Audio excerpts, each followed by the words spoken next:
চিত্তচিরে চৈত্র মাস। মমসাহা গল্পের তৃতীয় অংশ।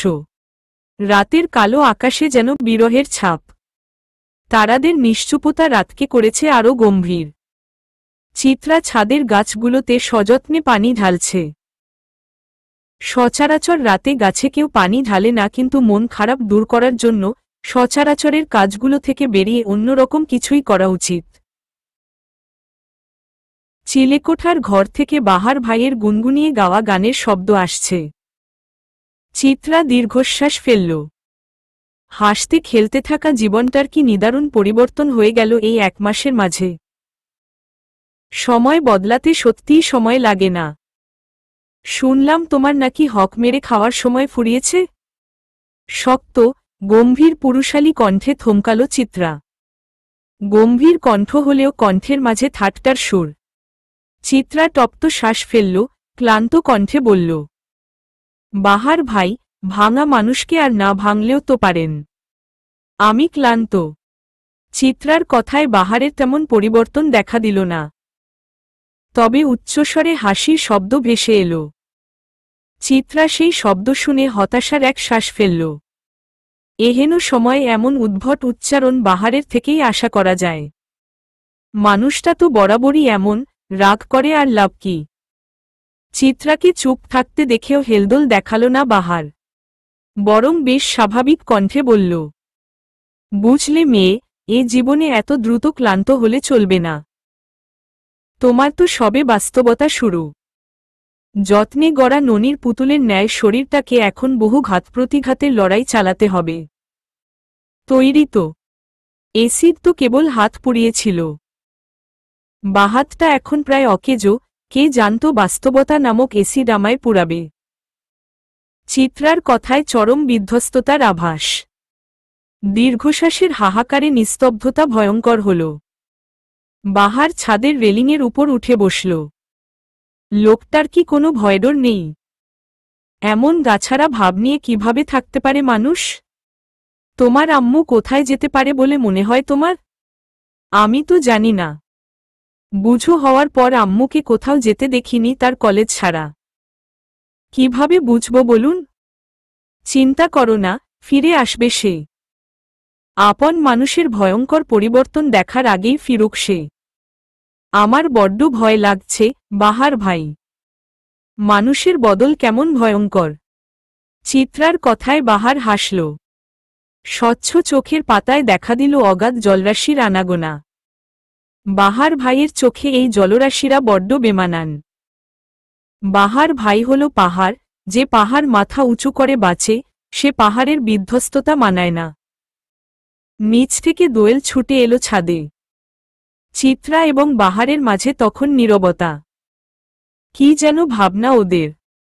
সেই নীরবতার জালকে ছিঁড়ে দিয়ে আগমন ঘটাল দোয়েল।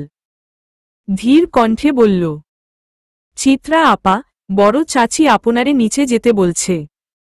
রাতের রান্নার আয়োজন আপনাকে করতে বলেছে। বড় চাচির নাকি শরীর ভালো লাগছে না।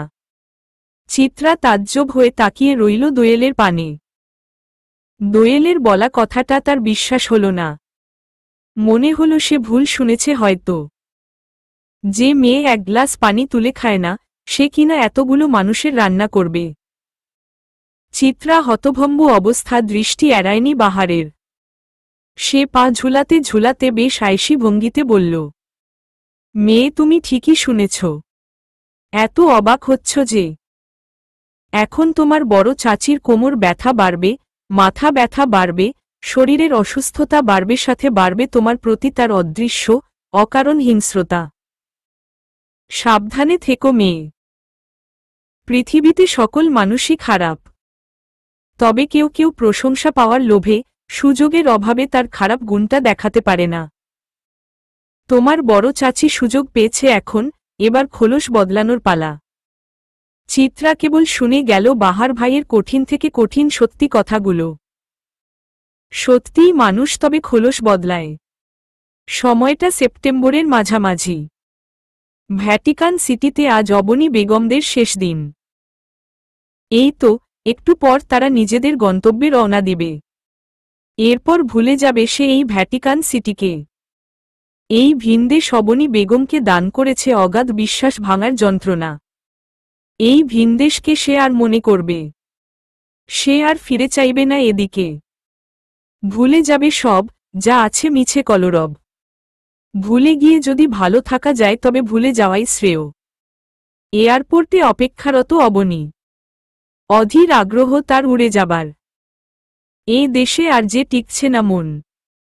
অনুভূতিদের ভোতা যন্ত্রণায় দিবানিশি যে জ্বালাচ্ছে তা আর সে নিতে পারছেন না। এ দেশ ছেড়ে চলে গিয়ে সমাপ্তি টানবে সে যন্ত্রণার। এয়ারপোর্টের ফর্মালিটি মিটিয়ে আমজাদ সৌদাগর এসে বসলেন অবনী বেগমের সাথে। চেরিকে অন্য জায়গায় রাখা হয়েছে রেস্টের জন্য। প্লেন ছাড়তে এখনো প্রায় ঘণ্টা দেড়েক দেরি আছে। অবনী বেগম তাকালো আমজাদ সৌদাগরের দিকে। লোকটা কি নিয়ে যেন কয়েকদিন যাবৎ চিন্তিত। কেমন অস্বস্তি দেখা যায় মানুষটার মুখ জুড়ে। অবনী বেগমকে তাকিয়ে থাকতে দেখে আমজাদ সৌদাগর বিব্রত বোধ করল। কিঞ্চিত হেসে বলল, কিছু বলবে? আমজাদ সৌদাগরের প্রশ্নের বিপরীতে প্রশ্ন ছুড়ল অবনীও। তুমি কিছু বলতে চাও? অবনীর প্রশ্নে আমজাদ সৌদাগরের অস্বস্তি বাড়ল। সে যে কিছু একটা বলতে চায় তা তার মুখ দেখেই আন্দাজ করা যাচ্ছে, অথচ বলতে পারছে না। অবনী বেগম হয়তো আন্দাজ করতে পারল আমজাদ সৌদাগরের না বলা কথাটা। অতঃপর ক্ষীণ হাসল, ভারী কণ্ঠে বলল, আজ তোমাকে একটা সত্যি কথা বলি আমজাদ। অনেক বছরের পুষে রাখা মিছে এক আবরণ আজ ছিঁড়ে ফেলি। আমজাদ সৌদাগর অবাক হলেন অবনী বেগমের কথায়। ভ্রু কুঁচকে জিজ্ঞেস করলেন, কি কথা? এই যে আমি তোমার মেজ ভাইয়ের প্রাক্তন, এই কথাটার পিছের ইতিহাস জানাতে চাচ্ছি। আমজাদ সৌদাগর বিস্ফোরিত নয়নে অবনী বেগমের দিকে তাকিয়ে রইলেন। এমন সময় এ কথাটা সে আশা করেননি। আর এ বিষয়ে তাদের পরিবারে কখনো খোলামেলা আলোচনা হয়নি, তাই এমন আলোচনা যে কশ্চিনকালেও হতে পারে তা তার ভাবনার বাহিরে ছিল। অবনী বেগম আমজাদ সৌদাগরের হতভম্বতা দেখে কিঞ্চিত হাসল। বেশ আরাম করে বসে বলল, তোমাদের পরিবারে এসেছিলাম মনের পুষে রাখা ক্ষোভ নিয়ে তোমাদের ধ্বংস করে দিতে। কিন্তু বয়স বাড়ার সাথে সাথে তোমাদের প্রতি বেড়ে গেল মায়া, আর আমার ক্ষোভ যে কতটা ভিত্তিহীন ছিল তাও বুঝতে শুরু করলাম। তবে হয়তো আজ এসব কিছু বলা অহেতুক। তবে মনে হচ্ছে জীবনের এ পর্যায়ে এসে এ সত্যিটা তোমার জানা উচিত। কিছু অনুশোচনা তোমাদেরও থাকা উচিত ভুল ভাবার জন্য। আমজাদ সৌদাগরের অবাকের পাল্লা ভারী হল।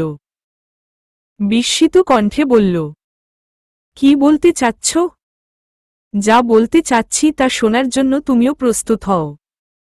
আমার জীবনের মুমূর্ষু সেই অতীত। সময়টা গ্রীষ্মের মাঝামাঝি। আমাদের গ্রামে তখন ডাকাতের প্রকোপ বেড়েছে। দিনের বেলা তো কাঠফাটা রোদ, আর রাতে হতো তুমুল ঝড়। চারদিকে পানি বেড়েছে, সেই পানি দিয়ে আসত জলদস্যু। তাই গ্রামে বড় বড় পুলিশ অফিসার আসে, টহল বসানো হয় জায়গায় জায়গায়। তখন আমি ছিলাম 15-র কিশোরী। এ গ্রাম ও গ্রাম দাপিয়ে বেড়াতাম। একদিন দুপুরেই কাঠফাটা রোদ্দুরে দেখা হয় আমার জীবনের সর্বনাশা পুরুষের সাথে। কিশোরী মন তখন সেই অপরিচিত পুরুষটার সান্নিধ্যে এসে কেমন কেঁপে উঠল। সেই প্রথম আমি অনুভব করলাম বিশেষ কিছু, যা কখনো আমি এর আগে অনুভব করিনি। এক দুপুরে সেই অপরিচিত পুরুষকে প্রথম দেখে আমি ভয় কেঁদে দেওয়ার উপক্রম। লোকটা কি সুন্দর করে আমাকে কাঁদতে না করল। কি সুন্দর তার কথা। কিন্তু ভয়টা এতই জেঁকে ধরেছিল যে রাতে গা কাঁপিয়ে জ্বর এলো আমার। ঘরে আব্বা একা মানুষ, আমার তখন ধুম জ্বর। মধ্যরাতে বাবা মেয়ের তখন বেহাল অবস্থা। তখন গ্রামে তো তেমন ডাক্তার ছিল না। জ্বরে আমার দাঁতের সাথে দাঁত লেগে আসার উপক্রম। বাহিরে তুমুল ঝড়। তন্মধ্যেই বাহির থেকে গাড়ির শব্দ পাওয়া গেল, যা তুমুল বৃষ্টির ছাট পেরিয়ে শোনা গেল। বাবা ছুটে বাহিরে গেলেন, আমি তখন প্রায় জ্ঞান হারিয়ে ফেলব অবস্থা। ঝাপসা চোখে দেখলাম দুপুরের সেই অপরিচিত পুলিশ অফিসারটা হন্তদন্ত হয়ে আমাদের ঘরে এসেছে। পাশে আরেকজন অফিসারও। দ্বিতীয়বার লোকটিকে দেখে আমি জ্ঞান হারিয়ে ফেললাম। যখন জ্ঞান ফিরে তখন দেখি আমাদের সদরের হসপিটালে আমি ভর্তি। চারপাশে রোদের ঝিলিক। জানতে পারলাম পুরো একটা রাত আমি অবচেতন ছিলাম। আমাকে সেই পুলিশ অফিসারই হসপিটালে নিয়ে এসেছে গাড়ি দিয়ে। সারা রাত সে এখানেই ছিল। বাবাকে অনেক সাহায্য করেছে। কিন্তু জানি না আমার কেন যেন লোকটাকে ভয় লাগত, কেমন একটা অনুভূতি হতো নিজেও বুঝতাম না। এই লম্বা চওড়া লোকটাকে দেখলেই বুকে ভয় হতো। হসপিটালে আমি 3 দিন ছিলাম, লোকটা 3 দিন রাতেই এসে দেখে যেত, আমি তখন ঘুমিয়ে থাকার অভিনয় করতাম। যেন তার চোখে চোখ পড়লে আমি শেষ হয়ে যাব। আমার 15 বছরের জীবন তখন ততটাও মজবুত ছিল না। 3 দিন পর বাড়ি ফিরলাম। শরীর সুস্থ হতেই আবার আমার ছুটোছুটি শুরু। গ্রাম চরে বেড়ানোও শুরু। কিন্তু যখন পুলিশের গাড়িটা দেখতাম তখনই লুকিয়ে থাকতাম। একদিন দুপুরে পুকুরে নেমেছি আমাদের গ্রামের আরও ছেলেমেয়েদের সাথে, বাবা পাশের মাঠ থেকেই চিৎকার চেঁচামেচি করছে যেন উঠে যাই পুকুর থেকে। কিন্তু কে শুনে করা কথা? আমি তো আমার দুষ্টুমিতে মত্ত। হুট করেই তখন সেই চিরপরিচিত গাড়িটা এসে থামল। ছেলেমেয়ে সব পুকুর থেকে উঠে দৌড়। আমার আবার তৎক্ষণাৎ মাথায় বুদ্ধি আসে কম, যতটুকু বুদ্ধি এলো ততটুকু কাজে লাগিয়েই আমি পুকুরে ডুব মারলাম। কিন্তু কতক্ষণ আর শ্বাস আটকে রাখা যায়? আমারও হলো বেহাল দশা, দম আটকে দ্রুত উঠে গেলাম। উঠতেই চোখ পড়ল পুলিশবাবুর দিকে। সে বুকে হাত গুটিয়ে আমার দিকেই তাকিয়ে আছে। প্রথম দেখার পর আবার আমাদের দ্বিতীয়বার সরাসরি চোখে চোখ রাখা হলো। মানুষটার মুখটা দেখলেই আমার যেন কি হয়ে যেত। আমাকে এমন তাকিয়ে থাকতে দেখে সে ধমক দিল। তার রাশভারী কণ্ঠে শরীরের প্রতিটা নিউরন কেঁপে উঠল। বাবা ছাড়া আমি কারো ধমকে ভয় পেতাম না, অভিমান তো করব দূরের কথা, অথচ আমি ভয় পেলাম লোকটার ধমকে। অভিমান করে উঠে গেলাম পুকুর ছেড়ে। বাবার পর এই দ্বিতীয় পুরুষ যার উপর আমার অভিমান হল। এরপর দিন গড়াতে লাগল, লোকটা আর তার বন্ধুকে দেখতাম প্রায়ই। আমাকে দেখলেই পুলিশবাবু তার রাশভারী কণ্ঠে ডাক দিয়ে এটা ওটা বলতেন। কি সুন্দর হাসতেন। আমি কেবল অপলক তাকিয়ে দেখতাম। বাবা বলতো আমাকে বিয়ে করে নিয়ে যাবে এক রাজপুত্র, আমি মনে মনে ভাবতাম পুলিশবাবু সে রাজপুত্র হলে খারাপ হবে না। আবেগের গাছে তখন ভালোবাসার ফুল ফুটল। ওরা দুই বন্ধু গ্রামে বেশ সুনামও কামাল। ওরা আসার পর কমে গেল ডাকাতির প্রকোপ। উনার সাথে আমি প্রথম মানসিকভাবে ঘনিষ্ঠ হয় এক ঘটনায়। আগে তো দূর থেকে দেখতাম, হাসতাম, সে ঘটনার পর আমাদের সম্পর্ক হয়ে গেল সহজ সরল। আমার এক বান্ধবীকে তার ইচ্ছের বিরুদ্ধে বিয়ে দিতে চাইলে সেই মানুষ প্রতিবাদ করেন। আমার বান্ধবী আবার পড়াশোনা করত। পুলিশবাবু আমার বান্ধবীর পড়াশোনার দায়িত্ব নেন। এরপর থেকে মানুষটার প্রতিটা কাজে আমি মুগ্ধ হতাম। আমার সাথে তার সম্পর্ক একদম কাছ থেকে কাছের হয়ে গেল। মাঝে মধ্যে এটা সেটা রান্না করে পুলিশবাবু আর তার বন্ধুর জন্য নিয়ে যেতাম। দু বন্ধু কত তৃপ্তি করে খেত। এমন করে বছর পেরুল। পুরো গ্রাম জেনে গেল আমাদের সম্পর্কের কথা। সবাই জানত পুলিশবাবুর সাথেই আমার বিয়ে হবে। কিন্তু কথা থামালো অবনী বেগম। আমজাদ সৌদাগরের তখন হাত পা কাঁপাকাঁপি অবস্থা। যে সত্যের মুখোমুখি সে আজ হয়েছে, তা না জানতে পারলে যে নিস্তার নেই। সে উত্তেজিত কণ্ঠে বলল, কিন্তু কি? অবনী বেগমের দীর্ঘশ্বাসে ভারী হল বুক। চোখে টলমল করে উঠল সেই অতীত। বাবার বিষ খাওয়া শরীর যা কাদায় মাখামাখি হয়ে পড়েছিল মাঠে। কি বিভৎস সে স্মৃতি। কি বিশ্বাসঘাতক মানুষ। এয়ারপোর্টের বিচ্ছিরি শোরগোল। একটু পর পর ফ্লাইট ছাড়ার ঘোষণা। অবনী বেগমের চোখে টলমল অশ্রু। আমজাদ সৌদাগর ক্ষণে ক্ষণে উৎকণ্ঠিত হচ্ছে। অধৈর্য কণ্ঠে বলল, কিন্তু কি বলবে তো? আর ওই পুলিশ অফিসার কি মেজ ভাইসাহেব ছিলেন? তুমুল কান্নার বেগের মাঝেই হাসি এসে পড়ল অবনী বেগমের। আহারে, তার আর্তনাদ ছুঁতে পারল না কাউকে, বরং সন্দেহ পরিষ্কারের জন্য উন্মুখ মানুষ। বেশ বর্ষর এক দীর্ঘশ্বাস ফেলে অবনী বেগম চোখ বন্ধ করলেন। অতঃপর বলা শুরু করলেন। তখন সময়টা বর্ষাকাল। হুট করে গ্রামে কেমন যেন একটা বিশৃঙ্খলা সৃষ্টি হল। ছেলেমেয়ে নেশায় আসক্ত হয়ে যাচ্ছিল। চুরি, মারামারি, হানাহানিতে গ্রাম উত্তক্ত। আমার সাথেরই কত বন্ধু এই নেশায় আসক্ত হয়ে যাচ্ছিল। এক অরাজকতার সৃষ্টি হল। এই নেশাকে বা কারা পাচার করছে তা সন্ধান পাচ্ছিল না কেউ। নতুন আরও পুলিশ অফিসারের আগমন ঘটল। আমিও ততক্ষণে বাড়ন্ত শরীরে বেশ বর্ষর হয়ে গেলাম। কোনো বিয়ের সম্বন্ধ আসত না, কারণ সবাই জানত আমার সাথে পুলিশ বাবুরই সম্পর্ক। হয়তো বেশ গভীর, শারীরিক আর কি, কিন্তু তেমন কিছুই ছিল না। সে আমার হাত ধরেছিল দু একবার, এর বেশি কিছুই না। কিন্তু মানুষ তো বরাবরই বেশি ভাবতে পছন্দ করে। বাবা তখন উনাকে বারবার চাপ দিত, বিয়ে করার প্রস্তাব দিত।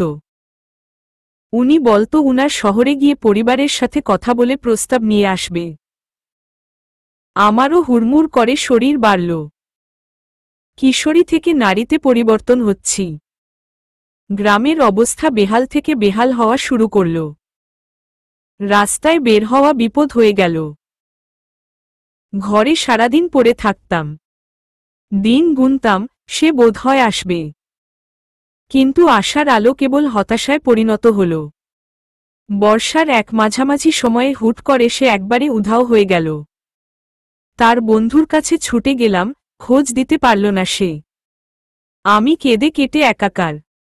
গ্রামের মানুষ ততদিনে আমাকে কলঙ্কের কালি লেপে দিয়েছে। আমাকে নাকি নষ্ট করে সে মানুষ চলে গিয়েছে।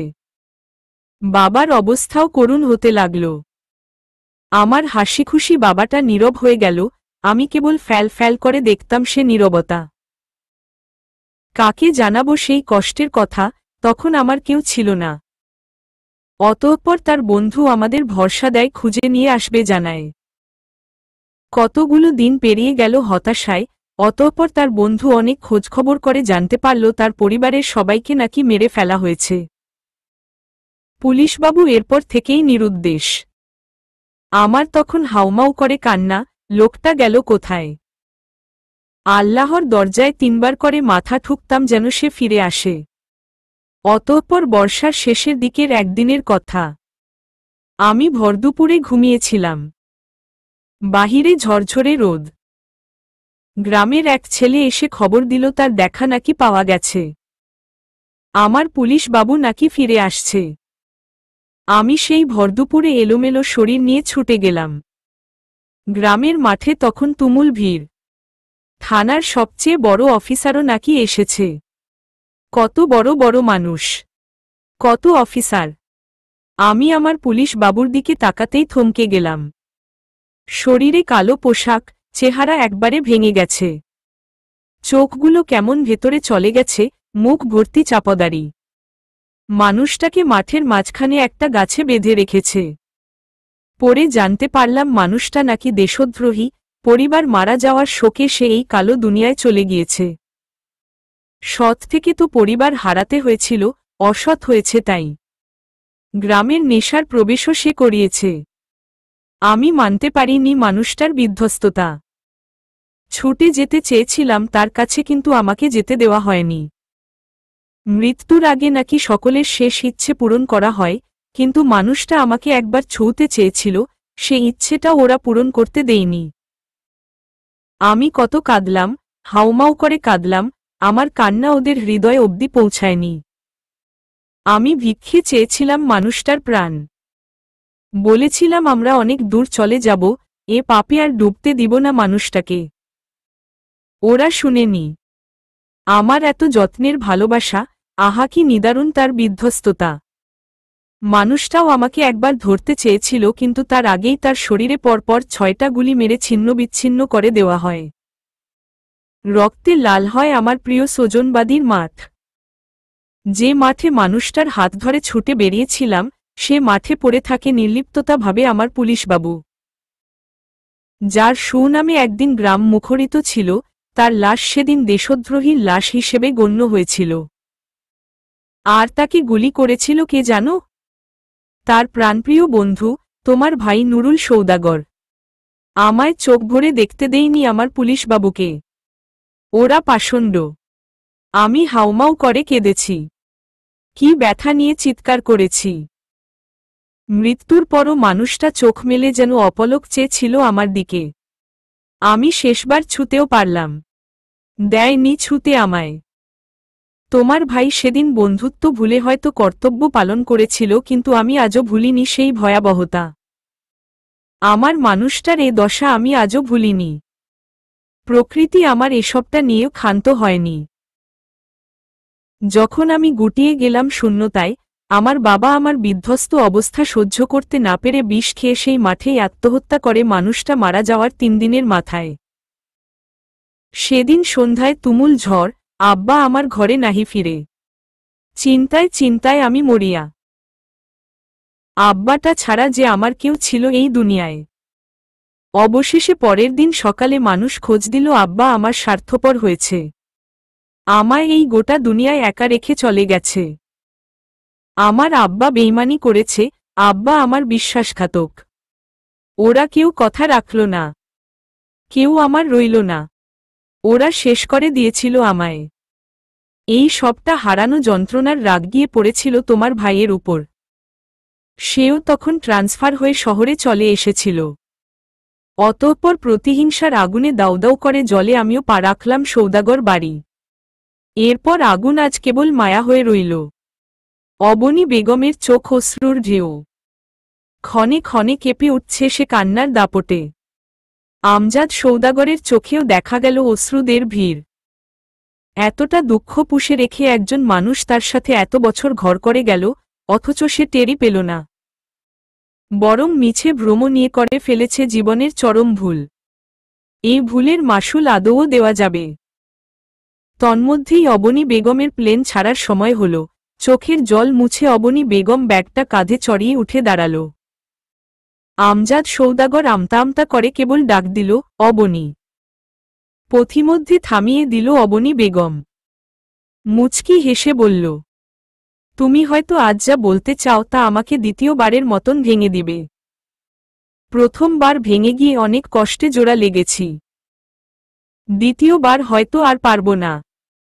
তোমার আমাকে নিয়ে ভুল ধারণা ছিল, আমিও ভাঙাতে চাইনি। ভেবেছিলাম একটা কলঙ্ক লাগুক তোমার ভাইয়ের গায়ে। আমি অভাগিনী তো চির কলঙ্কিনী ছিলামই। তাছাড়া তুমি যেভাবে ধোঁয়াশা আমিটাকে আঁকড়ে নিয়ে ভালোবেসেছিলে, আমি ভুলেই গিয়েছিলাম ভালোবাসাও যে রং বদলাতে পারে। আজ তাই আফসোস করলাম।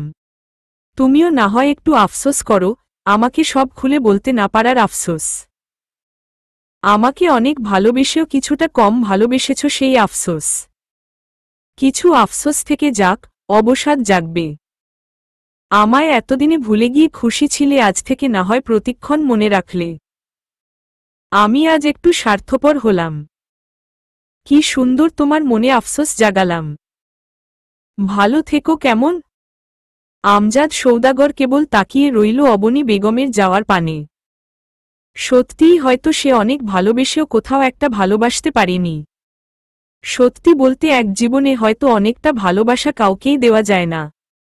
আজ সূর্য তার উত্তপ্ততা দুহাত ভরে উজাড় করেছে বেকার যুবকদের জ্বালিয়ে দেওয়ার নামে। পথে ঘাটে চাকরির খোঁজে হন্তদন্ত হয়ে অনবরত ছুটে যাওয়া বেকারদের বেলা সূর্য মানুষের মতন কঠোর হয়েছে। উত্তাপে সে ঝলসে দিতে চাচ্ছে বেকারদের দূর দূরান্তে হেঁটে যাওয়ার শক্তিকে। তবে বেকাররা সূর্যের চেয়েও তেজি হয়। মাথায় বেকারত্বের যে বোঝা, এই বোঝার চেয়ে আরও বেশি কঠিন তাদের কাছে কিছুই মনে হয় না। পেটে ক্ষুধা, পকেটে বাবার ওষুধের লিস্ট, হাতে প্রেমিকার বিয়ের কার্ড, মাথায় দায়িত্বের ভারী বস্তা, এসবকে ছাড়িয়ে যেতে পারে না সূর্যের তেজ। চাকরির ৬ নাম্বার পরীক্ষাটাও আজ দিয়ে দিল বাহার। মাঝে সে অনেক ছুটাছুটি করেছে একটা চাকরির জন্য, কত রাত ঘুমিয়েছে ফুটপাতে। রাতের রাস্তার ভয়ঙ্কর শীতলতায় বুকে বেঁধেছিল নিউমোনিয়ার সংসার। তবুও সে থামেনি। এখানে ওখানে যোগ্যতার বটবৃক্ষ ঝাঁকিয়ে করেছিল চাকরির সন্ধান। অথচ বাহার তখন জানতই না টাকার তৈরি এই অযোগ্য শহরে যোগ্যতা কেবল নিরেট, নিশ্চুপ, মূল্যহীন, পরিত্যক্ত কবর। আজ বাহার তা জানে। তবে আজ তার একটা চাকরির জন্য তেমন হাহাকার নেই। বেকারত্ব তো সব কেড়েছে, এখন বেকারত্বের হাহাকার বাহারের ভেতর ছুঁতে পারে না। চাকরির চিন্তায় আজকাল তার আর রাত জাগতে হয় না। তবে আজ হুট করে মনে হলো চাকরি তার প্রয়োজন। পায়ের নিচের একটা শক্ত ভিত্তি প্রয়োজন। মানুষ হয়ে জন্ম নিয়ে বেকারত্বের অভিশাপে কুকুরবিড়াল হয়ে বেঁচে থাকাটা জীবনের সবচেয়ে বড় ব্যর্থতা। আর একজন পুরুষের ব্যর্থতা সমাজের কাছে হাস্যকর। মাথার উপর রোদের প্রখরতা, ঘামে ভিজে গেছে শরীরের খুব সস্তার টি শার্ট খানা, এলোমেলো ঝাঁকড়া চুল লেপটে গেছে পরম অবহেলায় কপালের মধ্যিখানে, সিগারেটে ঝলসানো ঠোঁটগুলো আর গালে চাপদারির অবাধ বিস্তারে বাহার ভাইকে কেমন অবহেলায় হারানো নিদারুণ কোনো সুন্দর নির্দেশন লাগছে, যাকে দেখতে দেখতে কাটানো যাবে শত সহস্র যুগ। হুট করেই প্রচণ্ড পথচারীদের ভিড়ের মাঝে বাহারের মাথায় আর রোদ লাগছে না। সে হাঁটছে, তার তালে তাল মিলিয়ে একটা ছায়াও হাঁটছে, বিরাট ছায়া। বাহার অবাক হয়ে পাশ ফিরে তাকাতেই দেখল কাঁধ সমান চুলগুলো ঝুঁটি করে খুব সাদামাটা পোশাকে কি সুন্দর হাসি দিয়ে দাঁড়িয়ে আছে চিত্রা। কপালে অবস্থানরত হৃদয় আপনা আপনি কুঁচকে গেল বাহারের। অবাক কণ্ঠে সে প্রশ্ন ছুড়ল, এই যে মেয়ে, এখানে কি? চিত্রা বাহারের পায়ের সাথে পা মিলিয়ে ডান হাতে ধরে রাখা রঙিন ছাতাটা নিয়ে হাঁটতে হাঁটতে বলল, রৌদ্রের মাঝে ছায়া হতে এসেছি। এই গরম আপনাকে কেমন নাজেহাল করে দিয়েছে তা তো আমার মোটেও ভালো লাগে না। রোদ ভালো, রোদে শোক ভুলে যাওয়ার ওষুধ থাকে। অতিরিক্ত রোদ মাথায় থাকলে শোক তখন মস্তিষ্কে বিচরণ করতে পারে না। কিন্তু আমরা বরাবরই শীত পছন্দ করি, অথচ শীতলায় শোক গাঢ় হয়। যারা অতীব বিষণ্ণতায় ভুগে তাদের উচিত সারাদিন রোদের দাবানল সহ্য করে পথ থেকে পথান্তরে ঘুরে বেড়ানো। আচ্ছা বাহার ভাই, এত মানুষের ভিড়ে যে এমন হেলেদুলে হাঁটছেন, বিরক্ত লাগে না? এই হাজার মানুষের ভিড়ে থাকলে একাকিত্ব অনুভব হয় কম। মনে হয় আমার মানুষ না থাক, অনেক মানুষ তো আমার আশেপাশে আছে। জীবনকে পজিটিভ অনুভব করাও, তবেই না বেঁচে থাকা সার্থক।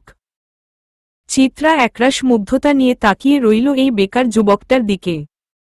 কে বলেছে এই শহর কেবল অর্থের পূজারী? এই যে কিছু কিছু কিশোরীর মনে বেকার বাহার ভাইরাই তো একরাশ প্রশান্তি। চিত্রাকে ড্যাব ড্যাব করে তাকিয়ে থাকতে দেখে আর চোখে তাকালো বাহার। ফিচলে কণ্ঠে বলল, এভাবে তাকিও না মেয়ে, দুর্বলতা হানা দেয়। আচ্ছা মেয়ে, তুমি আজকাল বুকের বাপাসটায় উকিঝুঁকি দেও কেন? হেতায় কেন তব বিচরণ? বাহারের প্রশ্নে লজ্জায় লাল হল চিত্রার মুখ। বাহার ভাই দারুণ অস্বস্তি দিতে জানে। হাঁটতে হাঁটতে পথিমধ্যে বাদামও খেল দুজন। ভাগাভাগি হল আরও কিছু অনুভূতি। অষ্টাদশীর জন্য এই যেন ঢের। অবনী বেগম দেশে ফিরেছেন 5 দিন হতে চলল। স্বাভাবিক সহজ সরল জীবন যাত্রায় সে ফিরে এসেছেন। ভিনদেশে যা চোখ দেখেছে তা সে ভিনদেশেই যেন রেখে এসেছে। সে খবর কাউকে জানায়নি, সে কাউকেই না। বাড়িটাতে আবার কিছুটা গমগমে ভাব। কেবল মুনিয়া বেগমের শূন্যতাটা হুটহাট বেশ অনুভব হচ্ছে। এত খোঁজখবর করেও মানুষটার কোনো খবর পাওয়া গেল না। চৈত্রের গল্প যেমন বৈশাখে হাওয়ায় মিলিয়ে যায়, তেমন মিলিয়ে গেল মানুষটা। কতগুলো দিন মানুষটা ছাড়া দিন কাটাচ্ছে সৌদাগর বাড়ি। রান্নাঘরে রান্নায় ব্যস্ত অবনী বেগম। তাকে হাতে হাতে সাহায্য করে দিচ্ছে চিত্রা। ওহি আপা ভার্সিটিতে গেছে, না হয় সেও সাহায্য করত। আজকাল রোজা সৌদাগরকে রান্নাঘরে তেমন দেখা যায় না। বেশ অদৃশ্য এক ক্ষমতার দাপট যেন পেয়ে বসেছে তাকে। না চাইতেও সবটা কেবল তার ইশারায় হচ্ছে।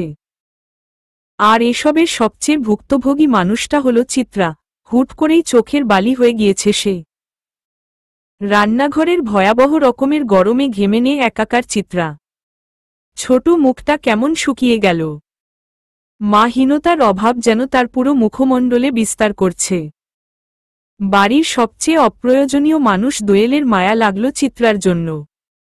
সেই কিশোরী দোয়েল বেশ মায়া মায়া কণ্ঠে বলল, চিত্রা আপা, আপনি ঘরে গিয়া একটু গোসল করেন। কেমন ধাইমা গেছেন? আমি তো আছি এইহানে, চাচিরে আমি আগায় পিছাই দিমু। অবনী বেগমও চুলায় খুন্তি নাড়তে নাড়তে চিত্রার দিকে তাকাল। শ্যামলা মুখটা গরমে কেমন লাল হয়ে গেছে মেয়েটার। অবনী বেগমও আদুরে স্বরে বলল, হ্যাঁ চিত্রা, যাও তোমার ঘরে গোসল করো। গরমে কি অবস্থা হয়েছে তোমার? রান্নাঘরে এজন্য আসতে না বলি। যাও যাও। চিত্রা পেঁয়াজের শেষ টুকরোটা কাটতে কাটতে বলল, এই তো যাচ্ছি, আর একটু।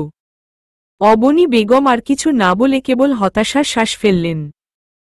বাড়িতে আসার পর বাড়ির নিবিড় পরিবর্তনটা সে বেশ সূক্ষ্মভাবে খেয়াল করেছে। আর বেশিরভাগ সদস্য কেমন যেন এই পরিবর্তনের সাথে তাল মিলিয়ে চলছে নির্দ্বিধায়। একমাত্র তুহিনের জন্য পরিবর্তনগুলো ধারালোভাবে করতে পারছে না রোজা সৌদাগর। ক্ষমতার লোভ সবচেয়ে বড় লোভ। এই লোভে মানুষ চোখ থাকতেও অন্ধ হয়ে যায়। পেয়ালগুলো সুন্দর করে কেটে ছোট চাচির সামনে রাখল চিত্রা। অবনী বেগম মাথায় হাত বুলিয়ে ধীর কণ্ঠে বলল, চিন্তা করো না চিত্রা, তোমার আম্মু ফিরে আসবে। সে তোমাকে এক মিনিটও চোখের আড়াল রাখতে পারত না, হয়তো অভিমান হয়েছে খুব, তাই এতদিন যাবৎ তোমার থেকে দূরে। অনেকগুলো দিন পর কারো স্নেহের হাত পেতে এই অষ্টাদশীর প্রগাঢ় অভিমান ঠোঁট ফুলিয়ে ছিটকে বেরিয়ে আসতে চাইল। কিন্তু সে বের করতে দিল না। বরং অমলিন একটা হাসি দিয়ে বলল, মা হয়তো দূরে আছে, কিন্তু আমি সবসময় অনুভব করি তাকে। তুমি চিন্তা করো না চাচি, আমি ঠিক আছি। অবনী বেগম আর কিছু বলার আগেই চিত্রা রান্নাঘর থেকে প্রস্থান করল। দীর্ঘশ্বাসে ভারী হল পরিবেশ। হাসিখুশি পরিবারটার আদলে থাকা মানুষগুলোর নির্মমতা বেরিয়ে আসছে যেন ভদ্রতার মুখোশ ঠেলে। ঝিম ধরা ভারী সন্ধ্যা, বৈরী তার বিবর্ণ বাতাস। ওহি কাঁধের ব্যাগটা মুঠোয় চেপে ধীর গতিতে হাঁটছে। আজকাল চিত্রাকে তাদের বাড়ির গাড়িটা দেওয়া হয় না যাতায়াতের সুবিধার জন্য। মেয়েটার হাতে টাকাও বোধহয় নেই। ওহি দিতে চাইলেও নেয় না। হেঁটে হেঁটে বাসে চেপে যাতায়াত করে সে। কলেজ বাসা থেকে কাছেই, রিকশা দিয়ে আসা যাওয়া করা যায়, হেঁটেও আসা যায়, কিন্তু কোচিং বেশ খানিকটা দূরে। গাড়ি ছাড়া উপায় নেই। চিত্রার আবার বাস ট্রাভেলিং সহ্য হতো না। বমি করে ভাসিয়ে দিত। অথচ আজ এ মেয়েটা নির্দ্বিধায় আসা যাওয়া করছে সে বাসেই। চিত্রার প্রতি এমন অন্যায়ের নীরব প্রতিবাদে অহিও বাড়ির গাড়ি ব্যবহার ছেড়ে দিয়েছে। অহির দ্বিতীয় বর্ষের ফাইনাল পরীক্ষা চলছে। সারা রাতদিন পড়াশোনা করেও তার তৃপ্তি মিলছে না। পরীক্ষার হলে গেলেই সে যেন সব ভুলে যায়। কি একটা অবস্থা! এই যে মিস, শুনেন প্লিজ। পরিচিত কণ্ঠ নীরব রাস্তায় যেন ঝংকার তুলল। অহির ঝিমিয়ে থাকা চিত্ত মিনিটেই চঞ্চল হয়ে উঠল। কপাল কুঁচকে বিরক্ত ছড়িয়ে গেল তার সারা মুখে। পায়ের গতি থেমে গিয়েছে ততক্ষণে। নীল রঙের পাঞ্জাবি পরা সুদর্শন নৌসাদ খুব দ্রুত এগিয়ে এলো, অহির পাশাপাশি এসে দাঁড়াল। মুখে তার বিরামহীন সেই হাসিটা, কণ্ঠে মধুরতা। পাশে এসে দাঁড়িয়েই মিষ্টি হাসি বজায় রেখেই বলল, পরীক্ষা কেমন হলো শুনি? অহির চোখমুখে তখন আধার করা বিরক্ত। কণ্ঠ ঝাঝালো করে সে উত্তর দিল, আপনাকে বলতে হবে। হ্যাঁ, বলতে হবে বলেই তো জিজ্ঞেস করা। নৌশাদের স্বাভাবিক উত্তরে অহির চোখে মুখে ধরা দিল বিস্ময়ে। লোকটা পাগল টাগল নাকি? ঝাঝালো কণ্ঠ আর স্বাভাবিক কণ্ঠের পার্থক্যও বুঝে না নাকি? বিরক্ত হয়ে আবার নিজ গন্তব্যে হাঁটা ধরল সে। নৌশাদও পায়ে পা মিলিয়ে হাঁটতে হাঁটতে বলল, আপনি যেন কোন ডিপার্টমেন্টের স্টুডেন্ট? সাইকোলজি। বাহ, তবে তো রীতিমতো মানুষের ভেতরের তথ্য বুঝার বিশেষ ক্ষমতা আপনার আছে, তাই না? নৌশাদের কথায় থামল ওহি। বুকে দুহাত ভাঁজ করে বলল, হ্যাঁ আছে। বলেন আপনার কি বলে দিতে হবে? নৌশাদ কতক্ষণ মিছে মিছে ভাবুক মানুষ হল। অতঃপর বেশ জয়ী একটা হাসি দিয়ে বলল, বলেন তো আমি আজ নীল রঙের পাঞ্জাবি কেন পরেছি? ওহি নৌশাদের মুখের দিকে তাকাল। তারপর পা থেকে মাথা অবধি একবার চোখ বুলিয়ে কর্কশ কণ্ঠে জবাব দিল, আপনি বিশেষ কোনো কারণ ভেবে নীল রংটা পরেননি। হুট করে মন চেয়েছিল তাই পরেছেন। আর কিছু? নৌশাদ বেশ অবাক হল। বিস্মিত কণ্ঠে বলল, বাহ, বুঝলেন কিভাবে?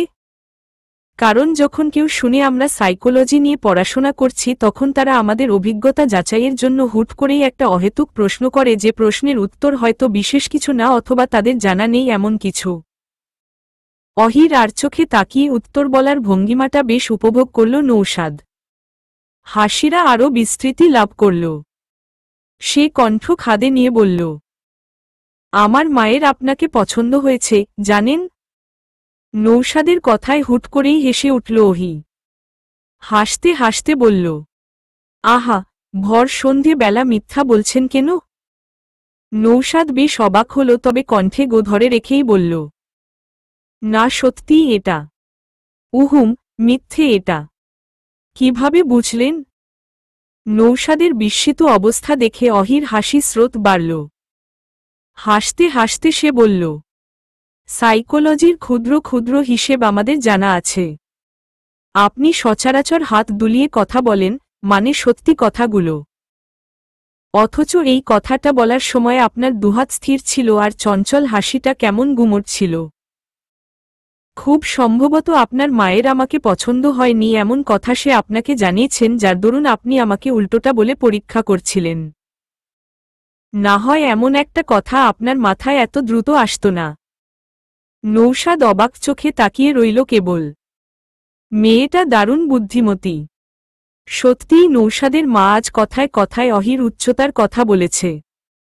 ছোটখাটো অহির উচ্চতা মহিলার বেশ অপছন্দ হয়েছে সেটাই জানিয়েছেন। নৌশাদকে চুপ মেরে যেতে দেখে ওহি গম্ভীর কণ্ঠে বলল, আর কিছু বলবেন, মিস্টার? আপনাকে আমার ভালো লাগে, সেটা জানেন? ওহি ভরকালো না নৌশাদের এমন কথায়, বরং বেশ স্বাভাবিক কণ্ঠে বলল, এটাও মিথ্যে। নৌশাদ অবাক হল। মাথা দুলিয়ে বলল, না, এটা সত্যিই। না হয় এভাবে আপনার পিছু নিতাম বলুন? সে তো আপনি আমাকে জানার আকাঙ্ক্ষা থেকে পিছু নিয়েছেন, ভালো লাগা থেকে না। নৌশাদের চলন্ত পা আবার থেমে গেল। হ্যাঁ, এটা ঠিক যে অহিকে জানার ইচ্ছেটা তার ভেতর আছে। কিন্তু পরেরটাও তো সত্যি। কিন্তু ওহি তা মানতে নারাজ। কয়েক প্রকার বাকবিতণ্ডার পর নৌশাদ মুখ ছোট করে বলল, আপনার সাইকোলজি সব দিয়েছে, অনুভূতি বুঝার ক্ষমতা কি দেয়নি?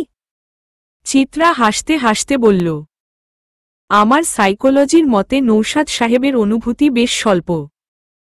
আর এত স্বল্প অনুভূতি জাহির করা বোকামি। আপনি পাষণ্ড। কথা খানা বলেই উল্টোদিকে হাঁটা ধরল নৌশাদ। ওহি হাসতে হাসতে নিজেকেই নিজে বলল, ভালোবাসার মানুষকে অবধি ভালোবাসা ছেড়ে দিলাম, পাষণ্ড না হলে কি পারতাম? আপনি তো দুদিনের অনুভূতি নিয়ে আসছেন। ছোট শ্বাস ফেলে দুকদম এগিয়ে যেতেই কেউ ছুটে এলো তার কাছে।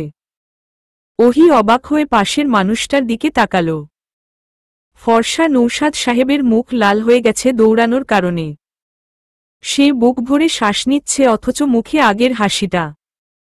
হাঁপাতে থাকা অস্থির কণ্ঠ নিয়েই সে বলল, আচ্ছা, আপনার সাইকোলজি মতে আপনাকে পটানোর কিছু ট্রিক্স দিবেন? ওহি অদ্ভুতভাবে কতক্ষণ তাকিয়ে থেকে হা হা করে হেসে উঠল। সেই হাসির ঝংকারে নৌসাদের সাথে মুগ্ধ হল নিশ্চুপ রাস্তাটাও। সন্ধ্যার নাস্তার আয়োজনে মুখরিত ড্রয়িং রুম। চিত্রা আর দোয়েল মিলেই আয়োজন করেছে। তুহিনও আজ বাসায়। সবাই সোফায় বসে আছে, কেবল চাঁদনি আপা বাদে। আপা বোধহয় ঘরে। চিত্রা যখন নাস্তার প্লেটটা টেবিলের উপর রাখল তখন তুহিনের গুরুগম্ভীর কণ্ঠ ভেসে এল, চিত্রা, আর কিছুদিন বাদে না পরীক্ষা? তুই এসব কেন করছিস? চিত্রা নাস্তার প্লেটটা টেবিলে রেখে বড় চাচির দিকে তাকাল। বড় চাচি তাকে পড়ার টেবিল ছেড়ে উঠিয়ে এনেছেন বিকেলের নাস্তা তৈরি করার জন্য। এখন এটা ভাইজান জানলে হয়তো তুলকালাম হতে পারে, তাই সে চুপ করে রইল। তন্মধ্যেই পরিচিত কণ্ঠ ভেসে এল, ওমা তুহিন, তোমার মা নেই এখন বাড়িতে, এই সুযোগে চিত্রাকে একটু কাজ শিখাতে হবে না? বলো। দরজার কাছে বাহার ভাইকে দাঁড়িয়ে থাকতে দেখে চমকে উঠল চিত্রার সাথে বাহার ভাইয়ের এহেন কথা। কিঞ্চিত ভরকে গেল উপস্থিত সবাই, কেবল হতভম্ব চোখে তাকিয়ে রইল তুহিন। অবাক কণ্ঠে বলল, কাজ শিখাতে হবে মানে? ওর আবার কিসের কাজ? পড়াশোনা আছে না? পড়াশোনা আছে নাকি?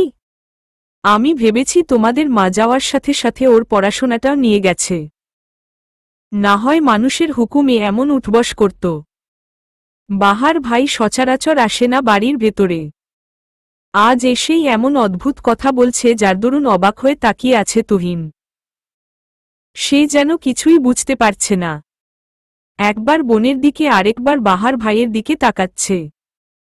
অবস্থা বেগতিক দেখে রোজা সৌদাগর বোকা বোকা হেসে বলল, আরে কি যে বলো না, বাহার।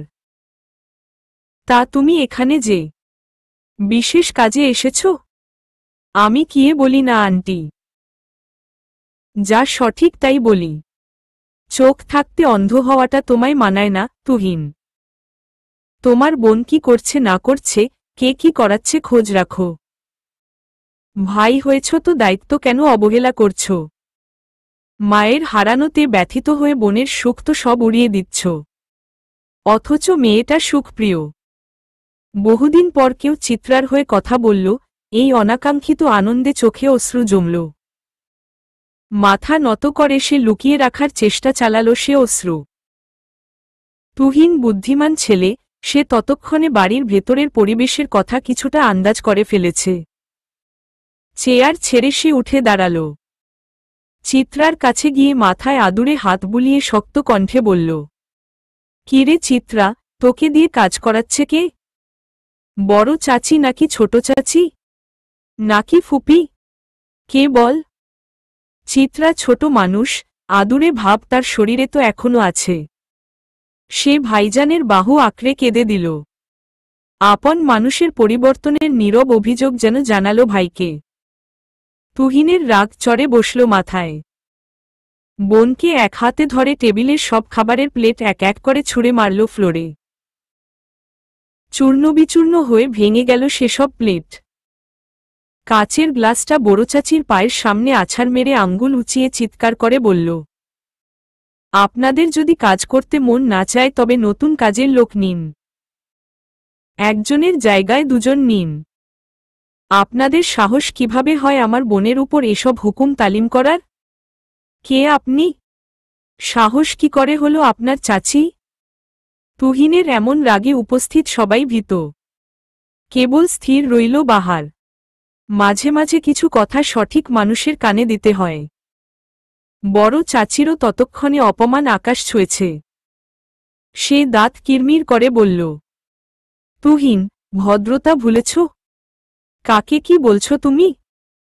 আর তোমার বোনকে কাজ করাবো না কেন? সে কোনো রাজপ্রাসাদ থেকে আসেনি।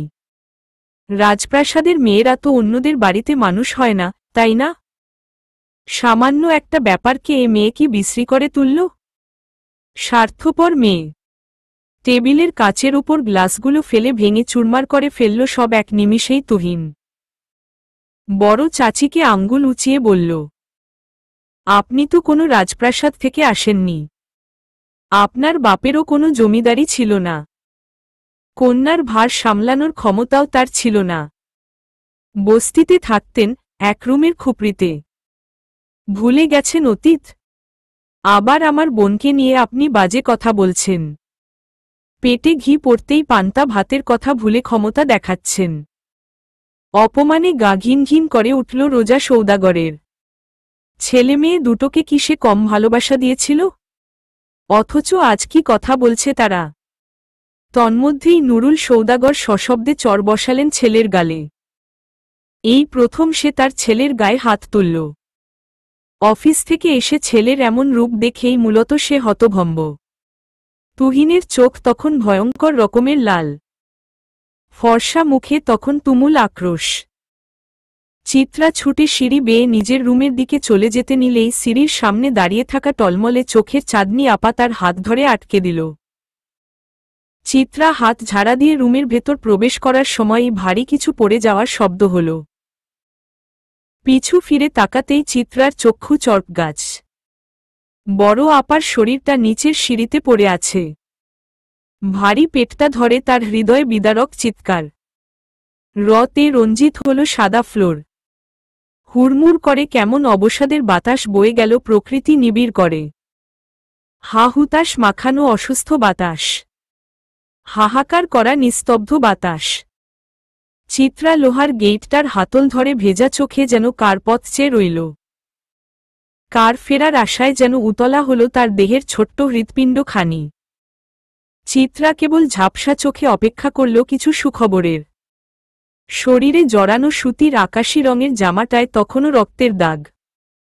হাতে লেগে আছে শুকনো রক্ত। আম্মা, আপনি ঘরে গিয়া বহেন। রাত ৩টা বাজে এইখানে বইয়া আছেন, ঠান্ডা লাগব তো। যান আম্মা, ঘরে যান। বাড়ির সবচেয়ে কমদামি মানুষ বৃদ্ধ দারোয়ান চাচার আদর মাখানো দুশ্চিন্তা চিত্রার কানে কয়েকবার প্রতিধ্বনি হয়ে ফিরে ফিরে গেল তার নীড়ে। চিত্রা অটল, স্থির হয়ে বসেই রইল। বিশেষ হেলদোল দেখাল না সে। যেন তার অবহেলিত শরীরটায় অবহেলাটাই প্রাপ্য। তুখোর অবহেলায় অবহেলায় ঝলসে যাওয়াটাই তার প্রাপ্য। দারোয়ান চাচা হতাশার শ্বাস ফেলল, নিবিড় কণ্ঠে বলল, অন্তত আমার টুলটার উপরে উঠে বসেন, আম্মা। চিত্রা এবারও নিশ্চুপ। প্রাণহীন দৃষ্টিতে একবার তাকালো বৃদ্ধ দারোয়ানের দিকে। চোখে তখন অশ্রু কণারাও বিরতি নিয়েছে, কিন্তু গাল তার তখনও ভেজা। বহু কষ্টে চিত্রা কাপা কাপা কণ্ঠে অপরাধী সুরে উচ্চারণ করল, আমি ইচ্ছে করে চাঁদনি বুবুকে ধাক্কা মারিনি, চাচা। তুমি তো আমায় বিশ্বাস করো, তাই না? বৃদ্ধ মতিউর রহমান গোলগাল মেয়েটার দিকে করুণ দৃষ্টিতে তাকালেন। মেয়েটার দুগালে তখনও নির্মম চরের ছাপ স্পষ্ট। চুলগুলো বেজায় টানাটানিতে অগোছালো। বাচকের কোনাটাও কেমন ফুলে আছে। কি মারটাই না মেরেছে। চিত্রা এবার বাঁধ ভেঙে হাউমাউ করে কেঁদে উঠল। নিজের ধুলোমাখা দুহাতের মাধ্যমে মুখ ঢেকে কাঁদতে কাঁদতে অস্ফুট স্বরে বলল, আমি ইচ্ছে করে করিনি, চাচা। আমি এত অমানুষ নই। চাচা গো, আপাটার কিছু হলে সে কলঙ্কের কালিতে যে আমি পুড়ে ছাই হয়ে যাব। আমার সে পাপের কি হবে শাস্তি? বৃদ্ধ মতিউর সান্ত্বনার ভাষা খুঁজে পেল না। তার সীমাবদ্ধতা যে খুবই অল্প। সে অল্প সীমাবদ্ধতা দিয়ে দুঃখিনী চিত্রার দুঃখ মুছবার যে তার ক্ষমতা নেই। বড়জোর সে তার নিজের চক্ষুদয়ের অনাকাঙ্ক্ষিত অশ্রু মুছতে পারবে। চিত্রা কাঁদতে কাঁদতেই গেটের সাথে হেলান দিল। হুট করে সব অনাকাঙ্ক্ষিত ঘটনা যেন তার নামেই লিখে দিল সৃষ্টিকর্তা।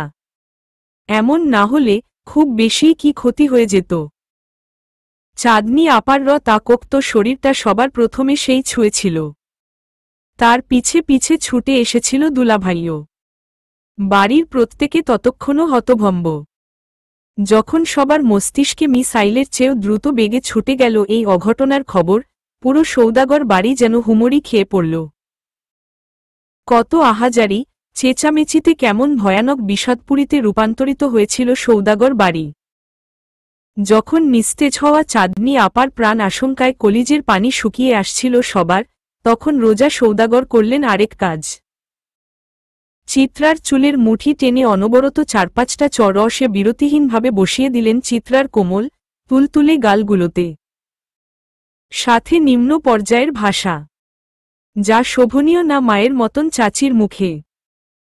কিন্তু এসব আচরণে ধ্যান নেই চিত্রার, সে কেবল আপাকে হসপিটালে নিয়ে যাওয়ার জন্য চিৎকার করছিল। শেষ অরোটা বসানোর সময় বাহার রুখে দাঁড়ায়। কেমন অদ্ভুত সাহসের সাথে বলে, ওর গায়ে আরেকটা চড় পড়লে সে হাত নাও থাকতে পারে। ব্যাস থেমে গেলেন রোজা সৌদাগর। অতঃপর কেঁদে উঠল সে। সবাই ছুটল হসপিটালের উদ্দেশ্যে, কেবল পুরো বাড়িতে একা পড়ে রইল অপ্রয়োজনীয় সদস্য চিত্রা। অবশ্য তার ফুপি, অনয় এবং চেরি রয়ে গেছে, কিন্তু চিত্রার প্রতি তাদের অনীহা। রোজা সৌদাগর যেতে যেতে চিত্রার পেটে তুমুলভাবে লাথি দিতেও ভুললেন না। আবারও গেইটে মাথা ঠুকে কেঁদে উঠল চিত্রা। কে জানে তার আপাটা কেমন আছে। চিত্রার নিরাশায় পরিপূর্ণ ব্যথার মরুভূমিতে আসার চাঁদ হয়ে এলো বাহার। বাহারের ক্লান্ত, পরিশ্রমে নেতিয়ে যাওয়া শরীরটাকে হেলদুলে আসতে দেখা গেল। বাহার গেইটের দিকে এসে বিধ্বস্ত চিত্রাকে দেখে হতভম্ব। অনবরত কান্নার ফলে চোখ ফুলে নাজেহাল অবস্থা। বাহারের চোখে মুখে বিস্ময়। সেই বিস্ময় ছড়িয়ে গেল কণ্ঠধ্বনি অবধি। সে বিস্মিত কণ্ঠে বলল, রঙ্গনা, এখানে এই অবস্থায় কি করছ? তুমি এখনো রুমে যাওনি? চিত্রা কথার উত্তর দিল না। মনের মাঝে প্রশ্না দানা বেঁধে আছে, কিন্তু জিজ্ঞেস করার সাহস হল না। যদি কোনো খারাপ খবর হয়, তবে চিত্রা নিজেকে কিভাবে ক্ষমা করবে? বাহারের প্রশ্নে উত্তর দিল মতিউর রহমান, না বাবা, আম্মা যে সেই সন্ধ্যাবেলা এখানে বসেছে, এখানেই আছে। আমি কতবার কইলাম ভেতরে যাইতে, উনি পথেই বসে আছে। বাহার ভাইয়ের হৃদয় কুঞ্চিত হল। হাঁটু ভেঙে সে বসল চিত্রার পাশে। চিন্তিত কণ্ঠে বলল, এই মেয়ে, এখানে এভাবে বসে আছো কেন? মাথায় কি সমস্যা তোমার? কি অবস্থা নিজের করেছ? উঠো দেখি। আহ্লাদ পেয়ে গেল চিত্রার কান্না।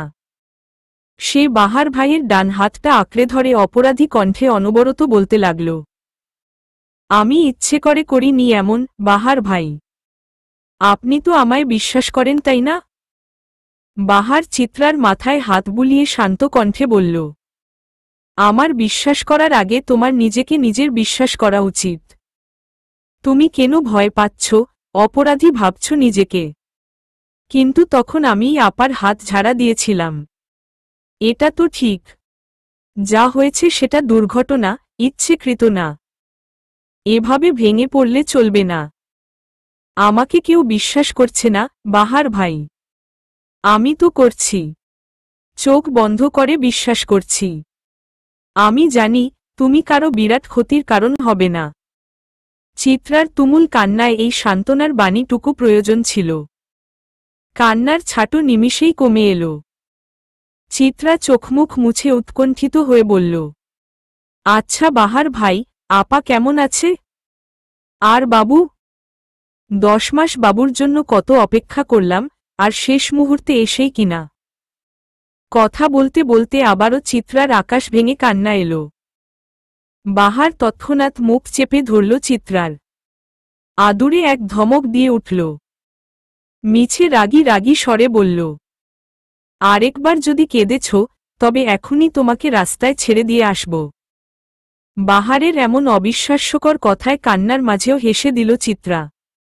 গোল গোল চোখে হাসতে হাসতেই বলল, আমাকে কি আপনার চেরি মনে হয় যে রাস্তায় ছেড়ে দেওয়ার ভয় দেখাচ্ছেন? কেন দেখাতে পারবো না ভয়? তুমি চেরি না হও চিত্রা তো? হ্যাঁ, আমি চেরি না চিত্রা। কেউ বড় মানুষকে এগুলা বলে ভয় দেখায়? তাহলে বড় মানুষ, তুমি কেন এমন অবুঝের মতন কাঁদছ? বড় মানুষের তো অবুঝ হওয়া সাজে না।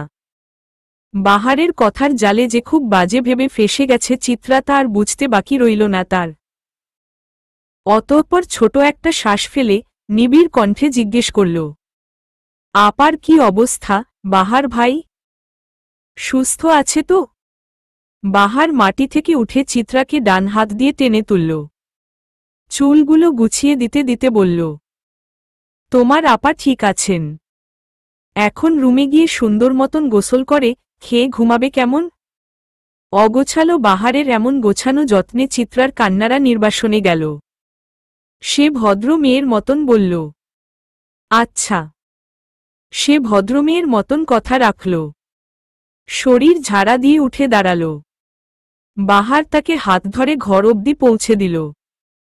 বাহার ভাই যে ভীষণ মিথ্যে কথা বলে চিত্রাকে সামলেছে তা জানা গেল পরের দিন হসপিটাল থেকে সবাই আসার পর। মুখ থমথমে অনুভূতি, তার প্রতি সকলের অসন্তুষ্ট চাহনি আর বড় চাচির আক্রোশ দেখে। গতকাল রাতে চিত্রা বাহার ভাইয়ের কথা অনুযায়ী গোসল করে ঘুমিয়ে পড়েছিল। ঘুম ভাঙার পর দেখে ঘড়ির কাঁটায় সময় তখন দুপুর 12টা। হুড়মুড় করে সে উঠে বসতেই নিচ থেকে কেমন ফুপানোর শব্দ এলো। কে যেন মিহি স্বরে কাঁদছে। চিত্রা হতবিহ্বল। গতকাল বাহার ভাইয়ের কথা অনুযায়ী তো আজ কান্নাকাটি করার কথা না। তাহলে মনের কৌতূহল মিটানোর জন্য সে দ্রুত গতিতে নেমে গেল বিছানা থেকে। তার চেয়েও দ্রুত সে বসার রুমে উপস্থিত হল। বসার রুমে বড় চাচির ক্রন্দনরত মুখটা দেখেই ছলাৎ করে উঠে বুক। সে চাচির সামনে গিয়ে দাঁড়াল। অবাক কণ্ঠে বলল, চাচি, কি হয়েছে? কাঁদছ কেন? রোজা সৌদাগরের ঝিমিয়ে থাকা আক্রোশ তুমুল হল। চিত্রাকে তুমুল এক লাথি মেরে বসল। চিত্রা দুহাত দূরে ছিটকে পড়ল। তুহিন সবে দরজা দিয়ে প্রবেশ করেছে। বোনের এহেন অবস্থা দেখে সে ছুটে এলো। আহত চিত্রাকে আঁকড়ে নিল। নির্ঘুম কাটানো রাত্রির কারণে চোখমুখ তার কেমন হলদেটে ভাব। বড় চাচির মন মেজাজ খারাপ, তবুও বোনের প্রতি এমন আচরণ সহ্য করতে পারল না তুহিন। কর্কশ কণ্ঠে বলল, আপনার হাপা সামলে রাখবেন চাচি, না হয় আমার অন্য ব্যবস্থা নিতে হবে। ক্ষুধার্ত বাঘিনীর ন্যায় হিংস্র হয়ে উঠল রোজা সৌদাগর। সে বসা থেকে উঠে দাঁড়িয়ে চিত্রার গলা চেপে ধরে বলল, তোর জন্য আমার মেয়েটার আজ এই অবস্থা। তোর এত রাগ অনারে? খেয়ে দিলে আমার মেয়ের বাচ্চাটাকে? তোর এত খিদে? অবনী বেগম ওহি ছুটে এলো রোজা সৌদাগরকে ছুটানোর জন্য। কেমন পৈশাচিক শক্তি যেন ধরল তাকে। তুহিন অনেক কষ্টে হাত ছাড়াল রোজা সৌদাগরের। তুমুল পেট ব্যথার সাথে গলা চেপে ধরায় চিত্রার মুখ নাক দিয়ে গলগল করে রক্ত বের হওয়া শুরু করল। বোনাস পর্ব। জীবনধারার স্রোত কখন কোথায় গিয়ে বিরতি নেয় তা জানে না কেউ। শৈবালের মতন কেবল ভেসে ভেসে চলতে হয় সেই স্রোতের তালে। দিন যায়, ক্ষণ যায়, কেবল যায় না স্মৃতিরা। কেমন বুক ভার ভার কষ্টের পাহাড় আঁকে রোজ নিয়ম করে মন মন্দিরে। কখনো স্মৃতিরা খিলখিল হাসি হাসে, কখনো বা তারা করে নীরব আর্তনাদ। আমরা মানুষেরা কেবল চেয়ে চেয়ে দেখি নিজেদের স্মৃতির সেই ভয়ঙ্কর আহাজারি।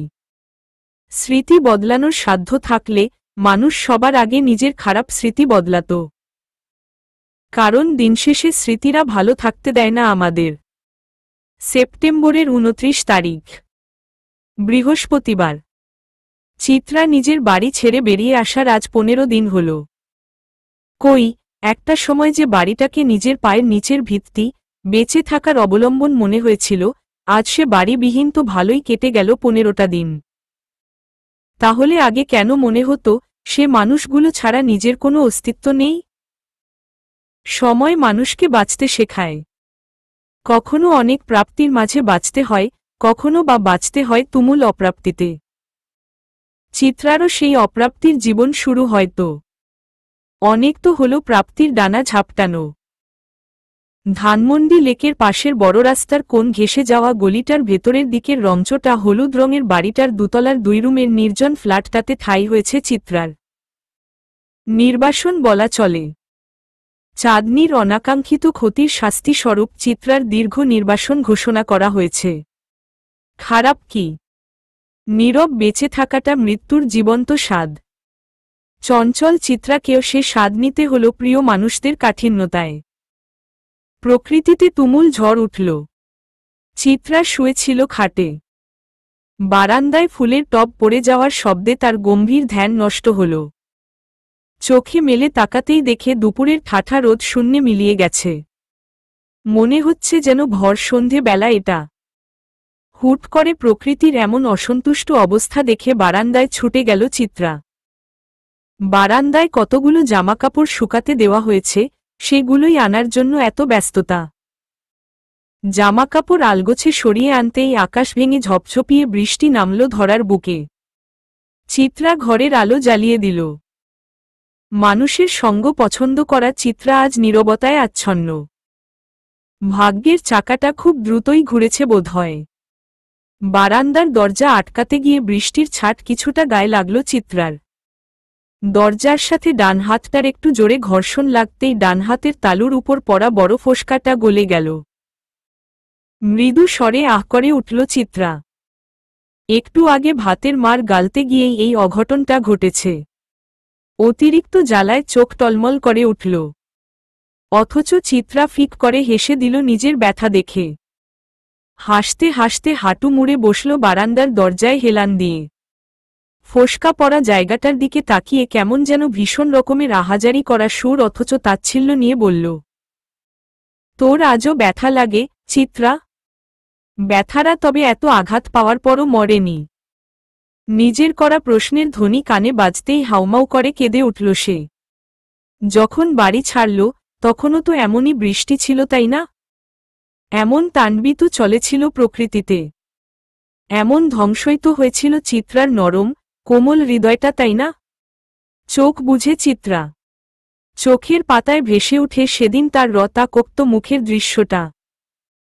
চিত্রার নাকমুখ দিয়ে অনবরত রক্তের স্রোত বেরিয়ে আসতে দেখে ভয় পেয়ে যায় তুহিন। তার ভীত কণ্ঠে বাড়ির বাকি সদস্যদেরও দৃষ্টি পড়ে চিত্রার উপর। মেয়েটার শরীর নিস্তেজ প্রায়। অবনী বেগম ছুটে আসে, পাগলের মতন চিত্রার চোখমুখে পানি ছিটাতে থাকেন। তুহিন হতভম্ব। সাথে হতভম্ব বাড়ির অন্যান্য মানুষেরাও। রোজা সৌদাগরও আকস্মিক ঘটনায় তাজ্জব বনে যায়। বোনের এই নাজেহাল অবস্থাতেও বাবাকে অটল দাঁড়িয়ে থাকতে দেখে অবাক হয় তুহিন। বাবার প্রতি ঘৃণায় রিরি করে উঠে তার শরীর।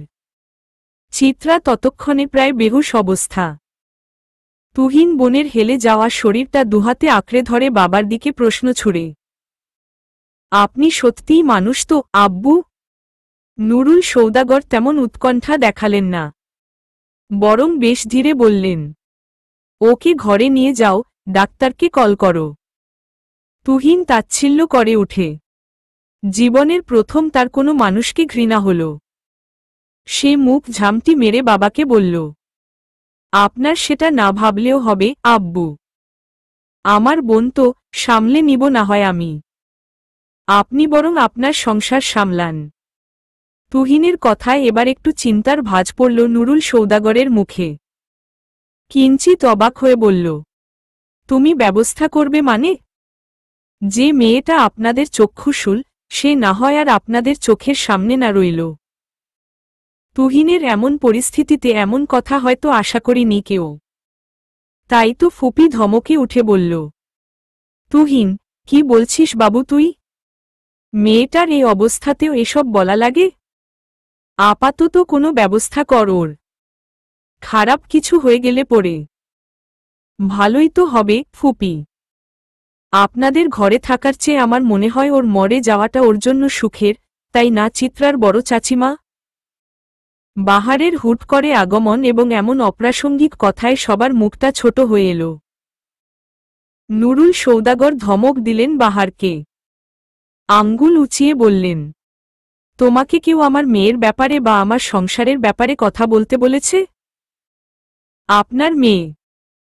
হাসালেন তো। সুন্দর কৌতুক। তা আমি মনে করি এমন বাবার মেয়ের এমন দুর্ভাগ্যই প্রাপ্য। এই যে রতা কোক্ত হয়ে পড়ে থাকাটাই তার প্রাপ্য। শুনেছি বাবারা সন্তানের বটগাছ হয়, একমাত্র আপনাদের পরিবারেই দেখলাম বাবারা সন্তানের চরম সর্বনাশের কারণ। তোমাকে দুটো চর বসানো উচিত। বেয়াদব ছেলে। আরে স্যার, আগে নিজে তো আদবটা রপ্ত করুন, তারপর না হয় অন্যকে বেয়াদব বলবেন। নুরুল সৌদাগরের কথা সেখানেই থেমে গেল। বাহারের সাথে তর্কে জড়ানোটা নেহাতি বোকামি ছাড়া কিছু না। বাহার এগিয়ে আসলো চিত্রার কাছে। অহির দিকে তাকিয়ে বরফ আনার নির্দেশ দিল।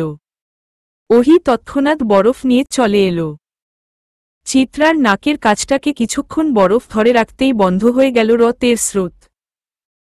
চিত্রার নিভু নিভু চোখে তখনও জল গড়িয়ে পড়ছে। ভেজা ভেজা কণ্ঠে অস্ফুট স্বরে সে বলল, আমি সত্যিই চাঁদনি আপার ক্ষতি চাইনি বাহার ভাই। আমি জানি।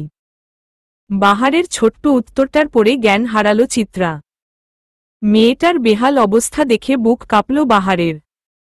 সে তুহিনের দিকে তাকিয়ে গম্ভীর কণ্ঠে বলল, তুহিন, মেয়েটাকে বাঁচতে চাইল নিরাপত্তা দিতে হবে, অথচ তোমার পুরো বাড়িটাই বর্তমানে তার জন্য অনিরাপদ জায়গা।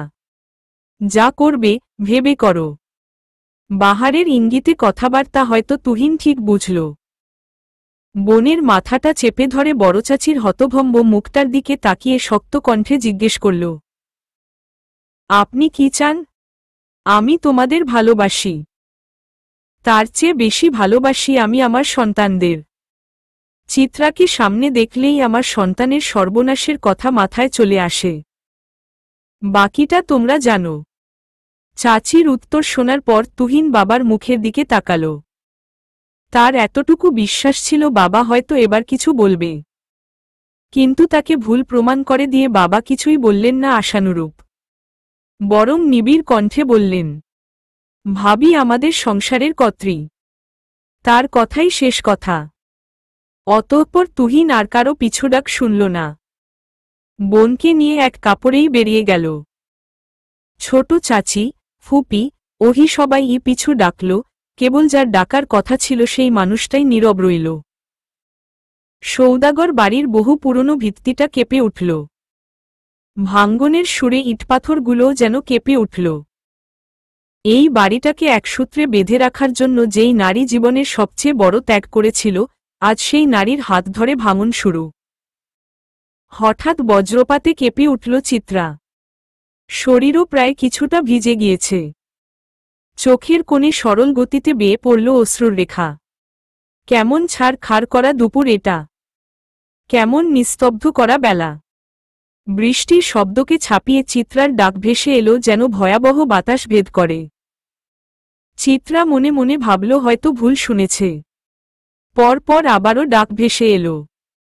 বারান্দা দিয়ে তাকাতেই ভেজা শার্ট লেপ্টে থাকা শরীরে বাহার ভাইকে দাঁড়িয়ে থাকতে দেখল সে। বাহার ভাইয়ের সাথে গত সপ্তাহে দেখা হয়েছিল। এরপর আর লোকটার খোঁজ নেই। আজ হুট করে কোথা থেকে উদয় হল সে। চিত্রাকে ধ্যানে মগ্ন থাকতে দেখে বাহার তৃতীয়বারের মতন নাম ধরে ডাকল এবং নিচে আসার ইঙ্গিত দিল। চিত্রা মাথা দুলাল, প্রশ্নাত্মক দৃষ্টিতে তাকিয়ে বলল, নিচে আসব কেন? আপনি উপরে আসুন। বাহার বৃষ্টির জন্য ভালো করে চোখ মেলে তাকাতেও পারছে না।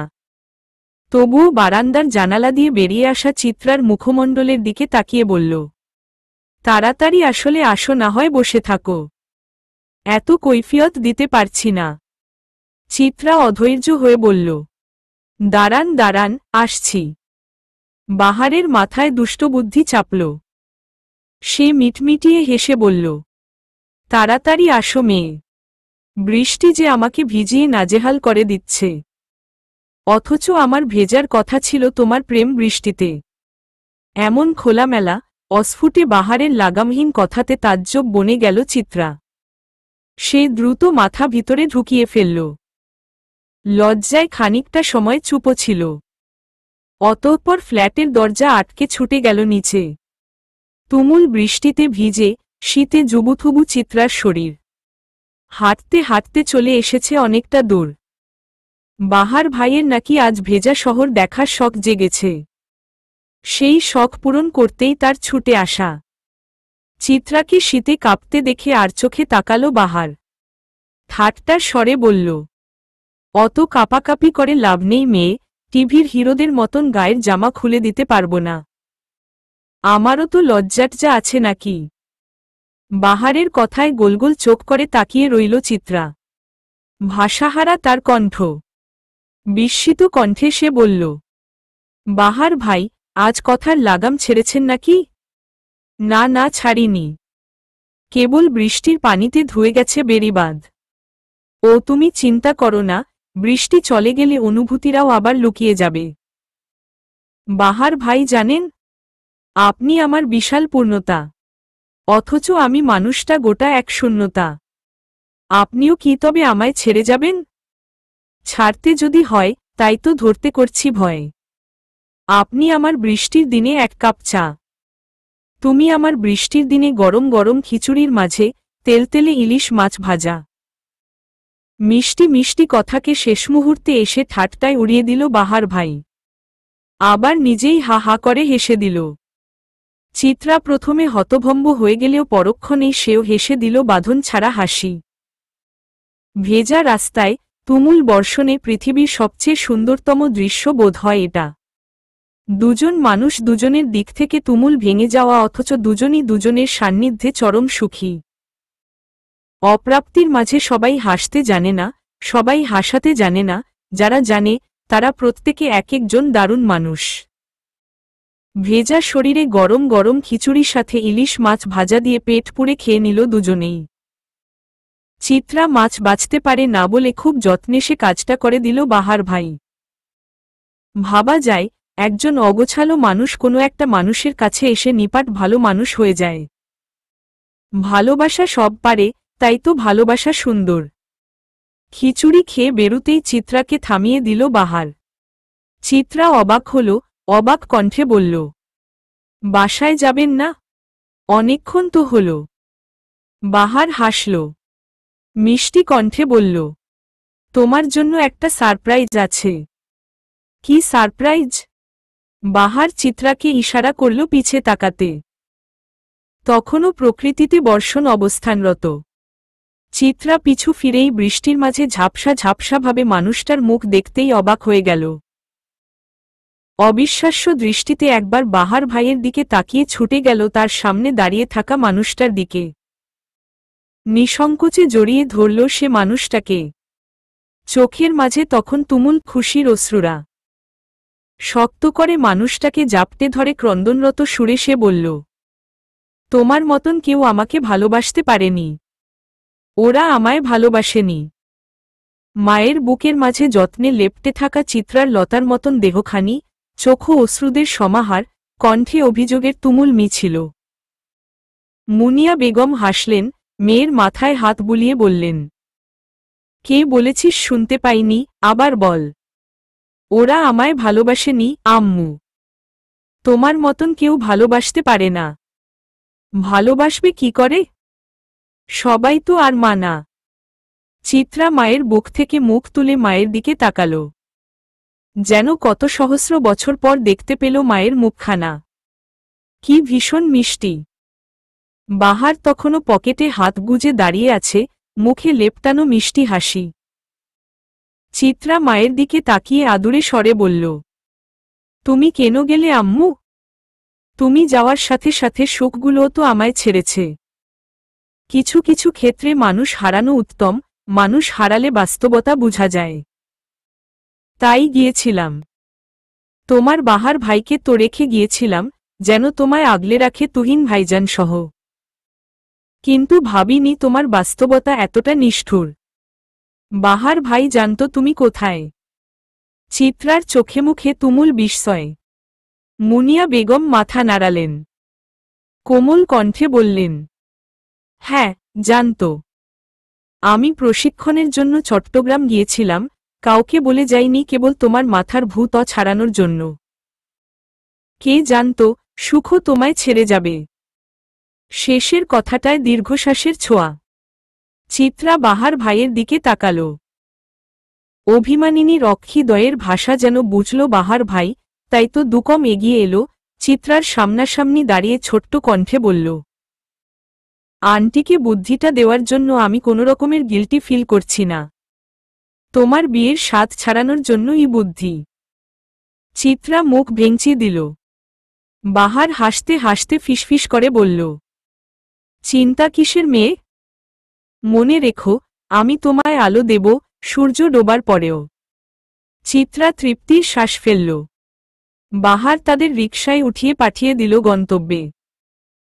রিকশার বিপরীতে হাঁটা ধরল সেও, গুনগুনিয়ে গেয়ে উঠল, ভুলভাল ভালোবাসি, কান্নায় কাছে আসি, ঘৃণা হয়ে চলে যাই থাকি না, কথা বলি একা একা, সেধে এসে খেয়ে ছ্যাঁকা, কেন গাল দাও আবার বুঝি না। আফজাল সৌদাগর যখন বাড়ি ফিরলেন, বাড়ির এমন বিধ্বস্ত অবস্থা দেখে সে প্রায় হতভম্ব। ছোটবেলা থেকেই পরিবারকে আগলে রাখার এক অদম্য শখ তার মনে ছিল। ভাইবোনদের সে খুব ভালোবাসতেন, তাই তাদের আগলিয়ে রাখার নিখুঁত এক চেষ্টা চলত তার ভেতর। আর তার চেষ্টাকে সবসময় সাহায্য আর সম্মান করেছে তার অর্ধাঙ্গিনী। একমাত্র এ পরিবারটাকে এক রাখার জন্য কত কিছু সে মনের মাঝে দাফন করেছেন, আর আজ সেই রোজা সৌদাগর কিনা কারো ভেঙে যাওয়ার কারণ। ফ্যাকাশে মুখ নিয়ে আফজাল সৌদাগর বসে আছেন তার রুমের আরাম কেদারায়। চোখে মুখে তার ভেসে উঠেছে কালো অতীতের কিছু স্মৃতি। জীবনে উপরে উঠার জন্য, নিজের স্বার্থের জন্য কম পাপ করেননি। ক্ষমতার কারণে সে ধামাচাপা দিয়েছে কত পাপ। বাহিরের দুনিয়ার সাথে সে যতটা শক্ত, পরিবারের জন্য ঠিক ততটাই কোমল। কিন্তু আজ কি হলো অবশেষে? পাপ তো বাপকেও ছাড়ে না। আফজাল সৌদাগরের সামনে ঠান্ডা লেবুর শরবত নিয়ে দাঁড়িয়ে আছেন রোজা সৌদাগর। মুখে তার কথা নেই, গম্ভীরতা পুরো মুখ জুড়ে। আফজাল সৌদাগর লেবুর শরবতটা নিলেন না, বরং অদ্ভুত কণ্ঠে বললেন, আমার যুবক বয়সের পাপের শাস্তি কি তুমি এখন দিচ্ছ? স্বামীর গম্ভীর কণ্ঠে কাঁপলেন রোজা সৌদাগর, কিন্তু কথা বললেন না। ঠাই দাঁড়িয়ে রইলেন চুপচাপ। আফজাল সৌদাগর অনেক বছর পুরনো প্রতিজ্ঞার কথা ভুলে গেলেন এক নিমিষেই। স্ত্রীর হাতের শরবতের গ্লাসটা ছুঁড়ে ফেললেন মেঝেতে। ঝনঝন শব্দে ভেঙে টুকরো টুকরো হল গ্লাসটা। সাথে ভীত হল রোজা সৌদাগরও। মিনিট ব্যবধানে সশব্দে চড় পড়ল তার গালে। সে তাজ্জব, হতভম্ব হয়ে ফ্যালফ্যাল তাকিয়ে রইল স্বামীর পানে। আজ থেকে 23-24 বছর আগে দেওয়া কথাটা ভেঙে ফেলেছে তার স্বামী, তা যেন সে মানতে পারল না। আফজাল সৌদাগরের তখন চোখ দিয়ে ঝরছে অগ্নি। সেই আগুনে সে যেন জ্বালিয়ে দিবে তার অর্ধাঙ্গিনীকে। কণ্ঠে তার তুমুল ক্ষোভ, চিৎকার দিয়ে বলে উঠলেন, তোমার সাহস হলে কিভাবে আমার অবর্তমানে আমার পরিবারটাকে এক ছিন্ন বিচ্ছিন্ন করার? ফকিন্নির বাচ্চা। রোজা সৌদাগর নিরুত্তর। অনেক দিন পর স্বামীর পুরনো রূপ দেখে প্রায় সে নিশ্চুপ হয়ে গেছে। মানতে কষ্ট হচ্ছে তার যে এটাই তার স্বামী। আফজাল সৌদাগরের মুখের ভাষা বিশ্রী থেকে বিশ্রী হল। ক্রোধ ঝরে পড়ল সারা শরীর উপচে। টিকতে না পেরে রোজা সৌদাগরের চুলের মুঠি টেনে ধরলেন। বাগালে আরও একটা চড় বসিয়ে বললেন, ফকিন্নির মেয়ে হুট করে রাজার আসনে বসলে তো এমনই হবে। তুই আবার আমার ভাইয়ের মেয়ের গায়ে হাত তুলিস? তোর সাহস দেখে আমি অবাক। আপনার সাহস দেখেও আমি অবাক। ভুলে যাচ্ছেন আমার কাছে আপনার ইজ্জত আমানত আছে। এমন কিছু করবেন না যে আমার সবটা মেলে দিতে হয় সবার সামনে। রোজা সৌদাগর যে খুব নিবিড় একটা হুমকি দিল তা বুঝতে বাকি রইল না আফজাল সৌদাগরের। তার রাগ তখন সীমা পেরিয়ে গেল। অনবরত আঘাত করতে থাকল তার স্ত্রীকে। তাদের ঘরের এমন হইচই শুনে অবনী বেগম, ওহি, চাঁদনি সহ সবাই ছুটে আসে। এমন বিরল ঘটনা ঘটতে দেখে তারা রীতিমতো অবাকে হা হয়ে রইল। লতা বেগম আর অবনী বেগম এসে হাত ছুটানোর চেষ্টা করল, কিন্তু আফজাল সৌদাগরের পুরুষ শক্তির কাছে তাদের জোড়াজুড়িটা খুবই স্বল্প। চাঁদনির শরীর তখনও দুর্বল, কণ্ঠে অসুস্থতার ছোঁয়া, তবুও সে এই ক্ষীণ কণ্ঠে বলল, আব্বু, কি করছো? আম্মুকে ছাড়ো। মেয়ের দুর্বল কণ্ঠ কর্ণদয়ে পৌঁছাতেই হাতের চাপ ঢিলে করে দিল আফজাল সৌদাগর। ছেড়ে দিলেন অর্ধাঙ্গিনীকে। মেয়ের দিকে তাকিয়ে সে স্তব্ধ হয়ে যায়। তাকে নিয়ে সবার মনে যে সম্মানের জায়গা ছিল, আজ সে জায়গাটা কেমন যেন হালকা হয়ে গেল। রোজা সৌদাগরও তেমন প্রতিক্রিয়া দেখালেন না। সেও চায়নি তার স্বামীর সম্মান কিঞ্চিত কমুক। তাই তো ঘটনা ধামাচাপা দিতে ক্ষীণ স্বরে বলল, সবাই বের হও, উনি মাত্র এসেছেন তো তাই মাথা গরম। তোমরা যাও এখন। সাথে সাথে সবাই বেরো হয়ে গেল বিনা প্রতিবাদে। ওহি চাঁদনিকে ধরে নিয়ে গেল। আফজাল সৌদাগরও আবার বসে পড়লেন আরামকেদারা খানায়।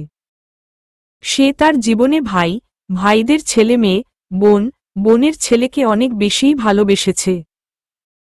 আর চিত্রাকে বোধহয় একটু বেশিই ভালোবেসেছে, কারণ সে চিত্রার মাঝে তার অতীতের খুব গোপনের মায়া আদুরে সেই কন্যার প্রতিচ্ছবি খুঁজে পায়, যার প্রতি দায়িত্বহীন হয়েছিল বিধায় তার অগোচরে সে কন্যা ঢলে পড়েছিল মৃত্যুর মুখে। সে নিজেকে ক্ষমা করতে পারেনি, না প্রায়শ্চিত্ত করতে পেরেছে সে পাপের। তন্মধ্যেই রোজা সৌদাগরের এহেন আচরণ তাকে আরও ভেঙে দিয়েছে, তাই তো সে হারিয়ে ফেলল নিজের এতদিনের ব্যক্তিত্ব, কিংবা বলা যায় খোলস। তপ্ত দুপুরে ঘামে ভিজে একাকার অহির শরীরখানা। কি মারাত্মক রোদ উঠেছে পহেলা অক্টোবরের আকাশে। বিরক্তের আকাশে হুট করে মুগ্ধতা নিয়ে হাজির হল নৌসাদ। সাদা শার্ট, গলায় টাই, কালো প্যান্টে মারাত্মক সুন্দর লাগছে লোকটাকে।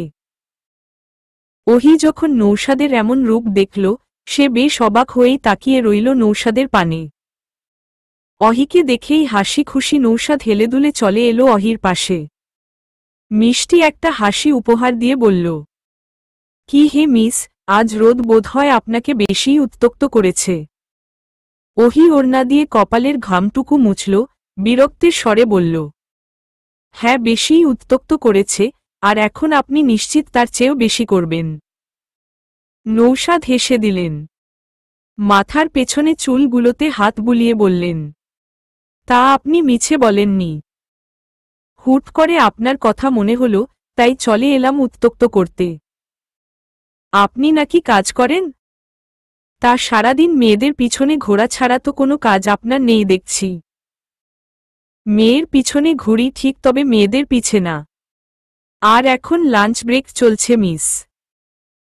নিজের ঝাঝালো কথার বিপরীতে নৌসাদের হাসি খুশি উত্তরে কিঞ্চিত খারাপ লাগল অহির। তাই সে আর কিছু না বলেই হাঁটা ধরল। নৌসাদও সাথে সাথে হাঁটতে হাঁটতে বলল, আপনার জন্য একটা জিনিস এনেছি মিস। ওহি ভ্রু কুচকাল, চোখ মুখ কুচকে জিজ্ঞেস করল, কি জিনিস? নৌসাদ তার পকেট থেকে তৎক্ষণাৎ কালো গোলাপটা অহির সামনে ধরল। চোখের মাঝে আনন্দের চিলিক খেলিয়ে বলল, কালো গোলাপ, ভালোবাসার বিষাদময় প্রতীক। পছন্দ তো আপনার? ওহি মিনিট দুই ফুলটার দিকে তাকিয়ে রইল। হুট করে তুমুল মাথা ব্যথায় তার চোখ বন্ধ হয়ে আসার উপক্রম। কেমন যেন শিরা উপশিরায় আন্দোলন চালালো রাগ। নৌসাদের হাত থেকে ছিনিয়ে নিল গোলাপটা এবং ভীষণ নিষ্ঠুরভাবে কয়েক টুকরো করে ছুঁড়ে মারল তা দূরে। নৌসাদ কেবল ফ্যালফ্যাল করে দেখল সবটা।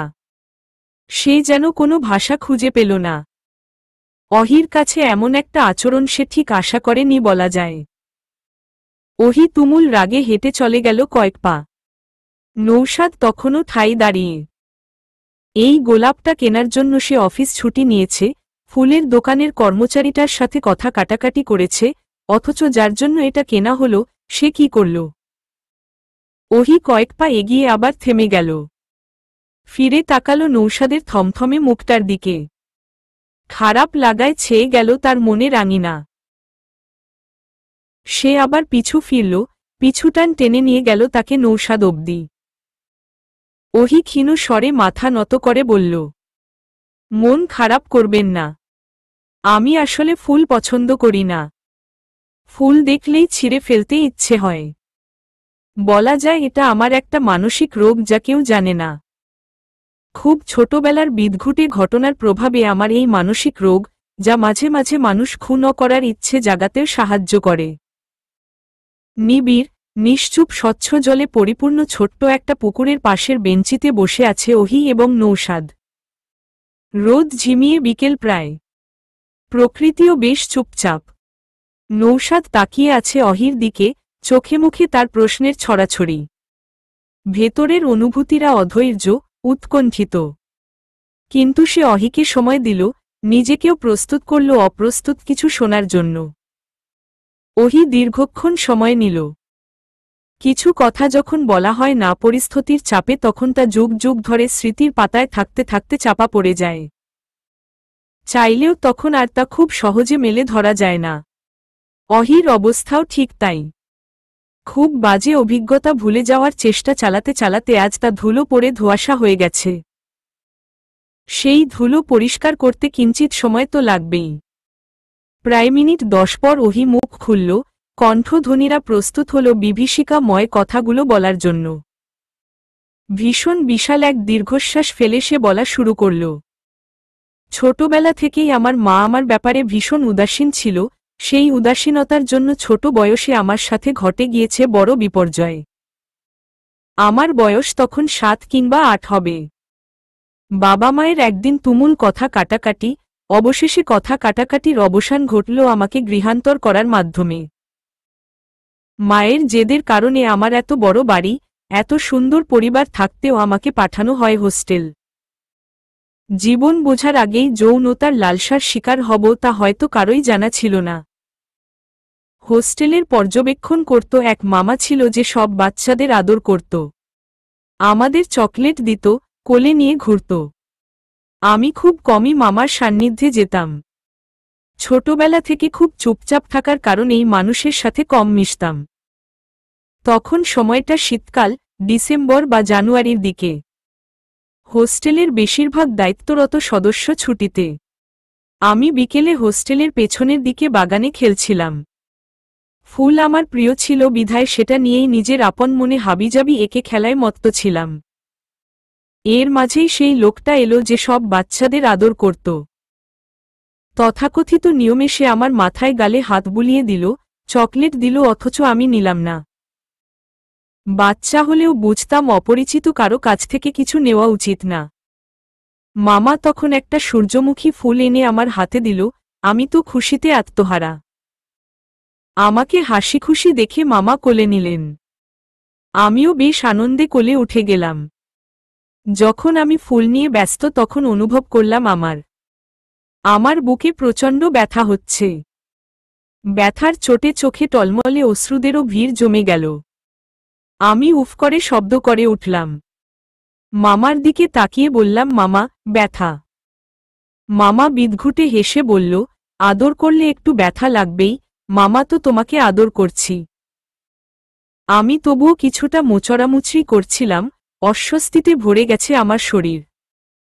আমার ছোট নাজুক শরীরটা তখন মামার হাতের মুঠোয়, সে যেভাবে পেরেছে সেভাবে ছুঁয়ে দিয়েছে।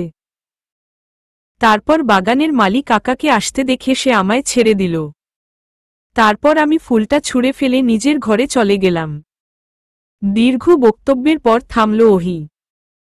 অদ্ভুতভাবে নৌশাদের চোখে অশ্রু থাকলেও অশ্রু নেই অহির চোখে, অথচ তার কণ্ঠনালী কাঁপছিল।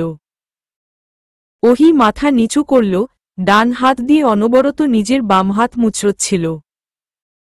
তার যে সেসব অতীত মনে করে খুব কষ্ট হচ্ছে তা বুঝতে বাকি রইল না নৌশাদের।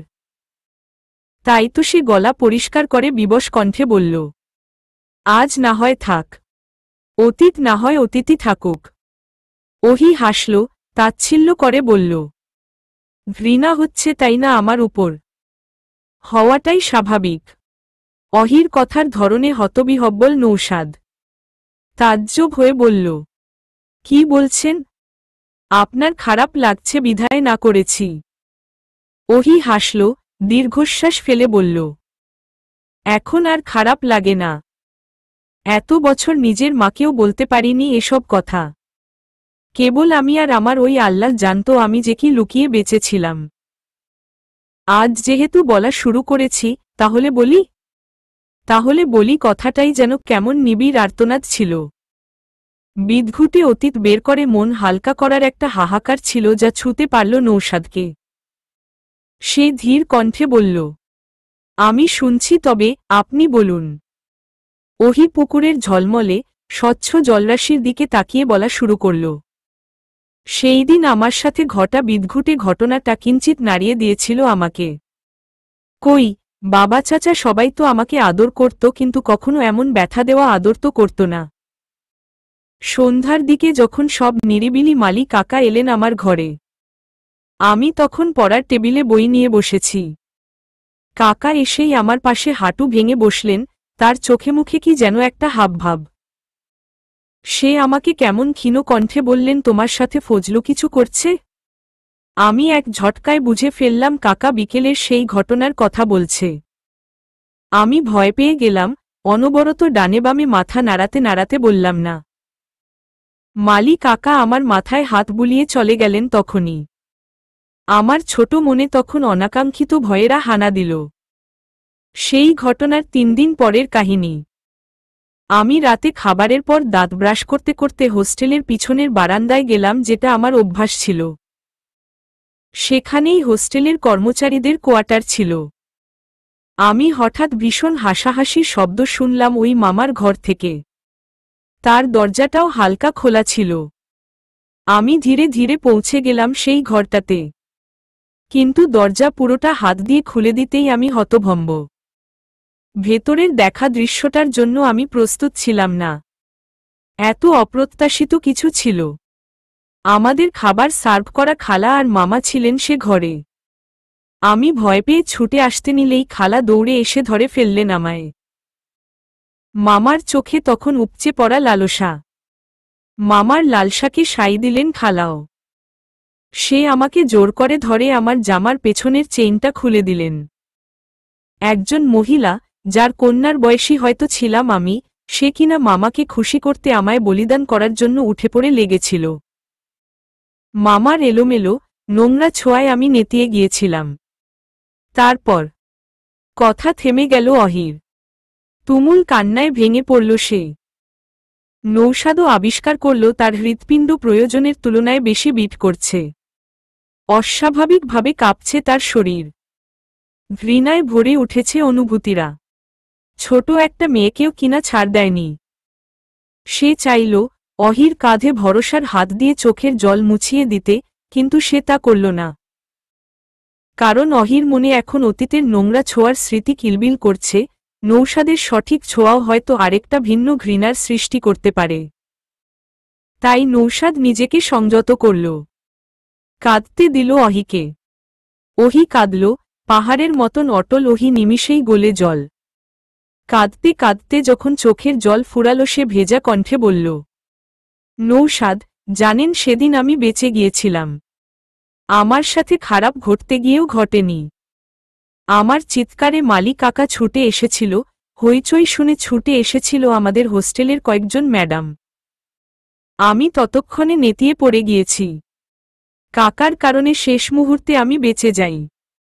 অতঃপর মেমরা আমাকে বলে এসব নাকি খারাপ কথা, মানুষ জানলে আমায় নোংরা বলবে, তাই যেন কাউকে না জানাই।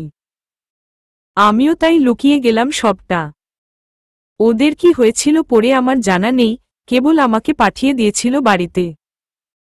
মিছে অজুহাত দেখিয়ে বলেছিল আমি নাকি থাকতে চাচ্ছি না আর সেখানে।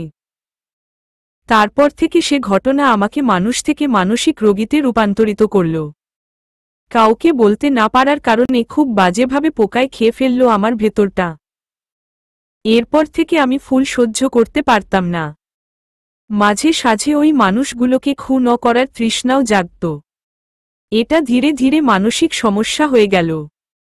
নৌশাদ চুপ, নিরুত্তর। অহির ক্ষণে ক্ষণে নাক টানার শব্দ পাওয়া গেল। কিছুটা ক্ষণ দুজনে চুপ থাকার পর উঠে দাঁড়াল অহি। ক্ষীণ স্বরে বলল, বুঝলেন তো নৌশাদ, মনের মাঝে যেই ঘৃণা আছে তা নিয়ে আমি আরও একজনকে ভালোবেসে ফেলেছিলাম। কিন্তু আমি জানি মানুষটা আমার না। আর আমিও তো পবিত্র না। আমার কাছে কারো বিদঘুটে ছোঁয়া আপনার অপবিত্রতা হতে পারে না।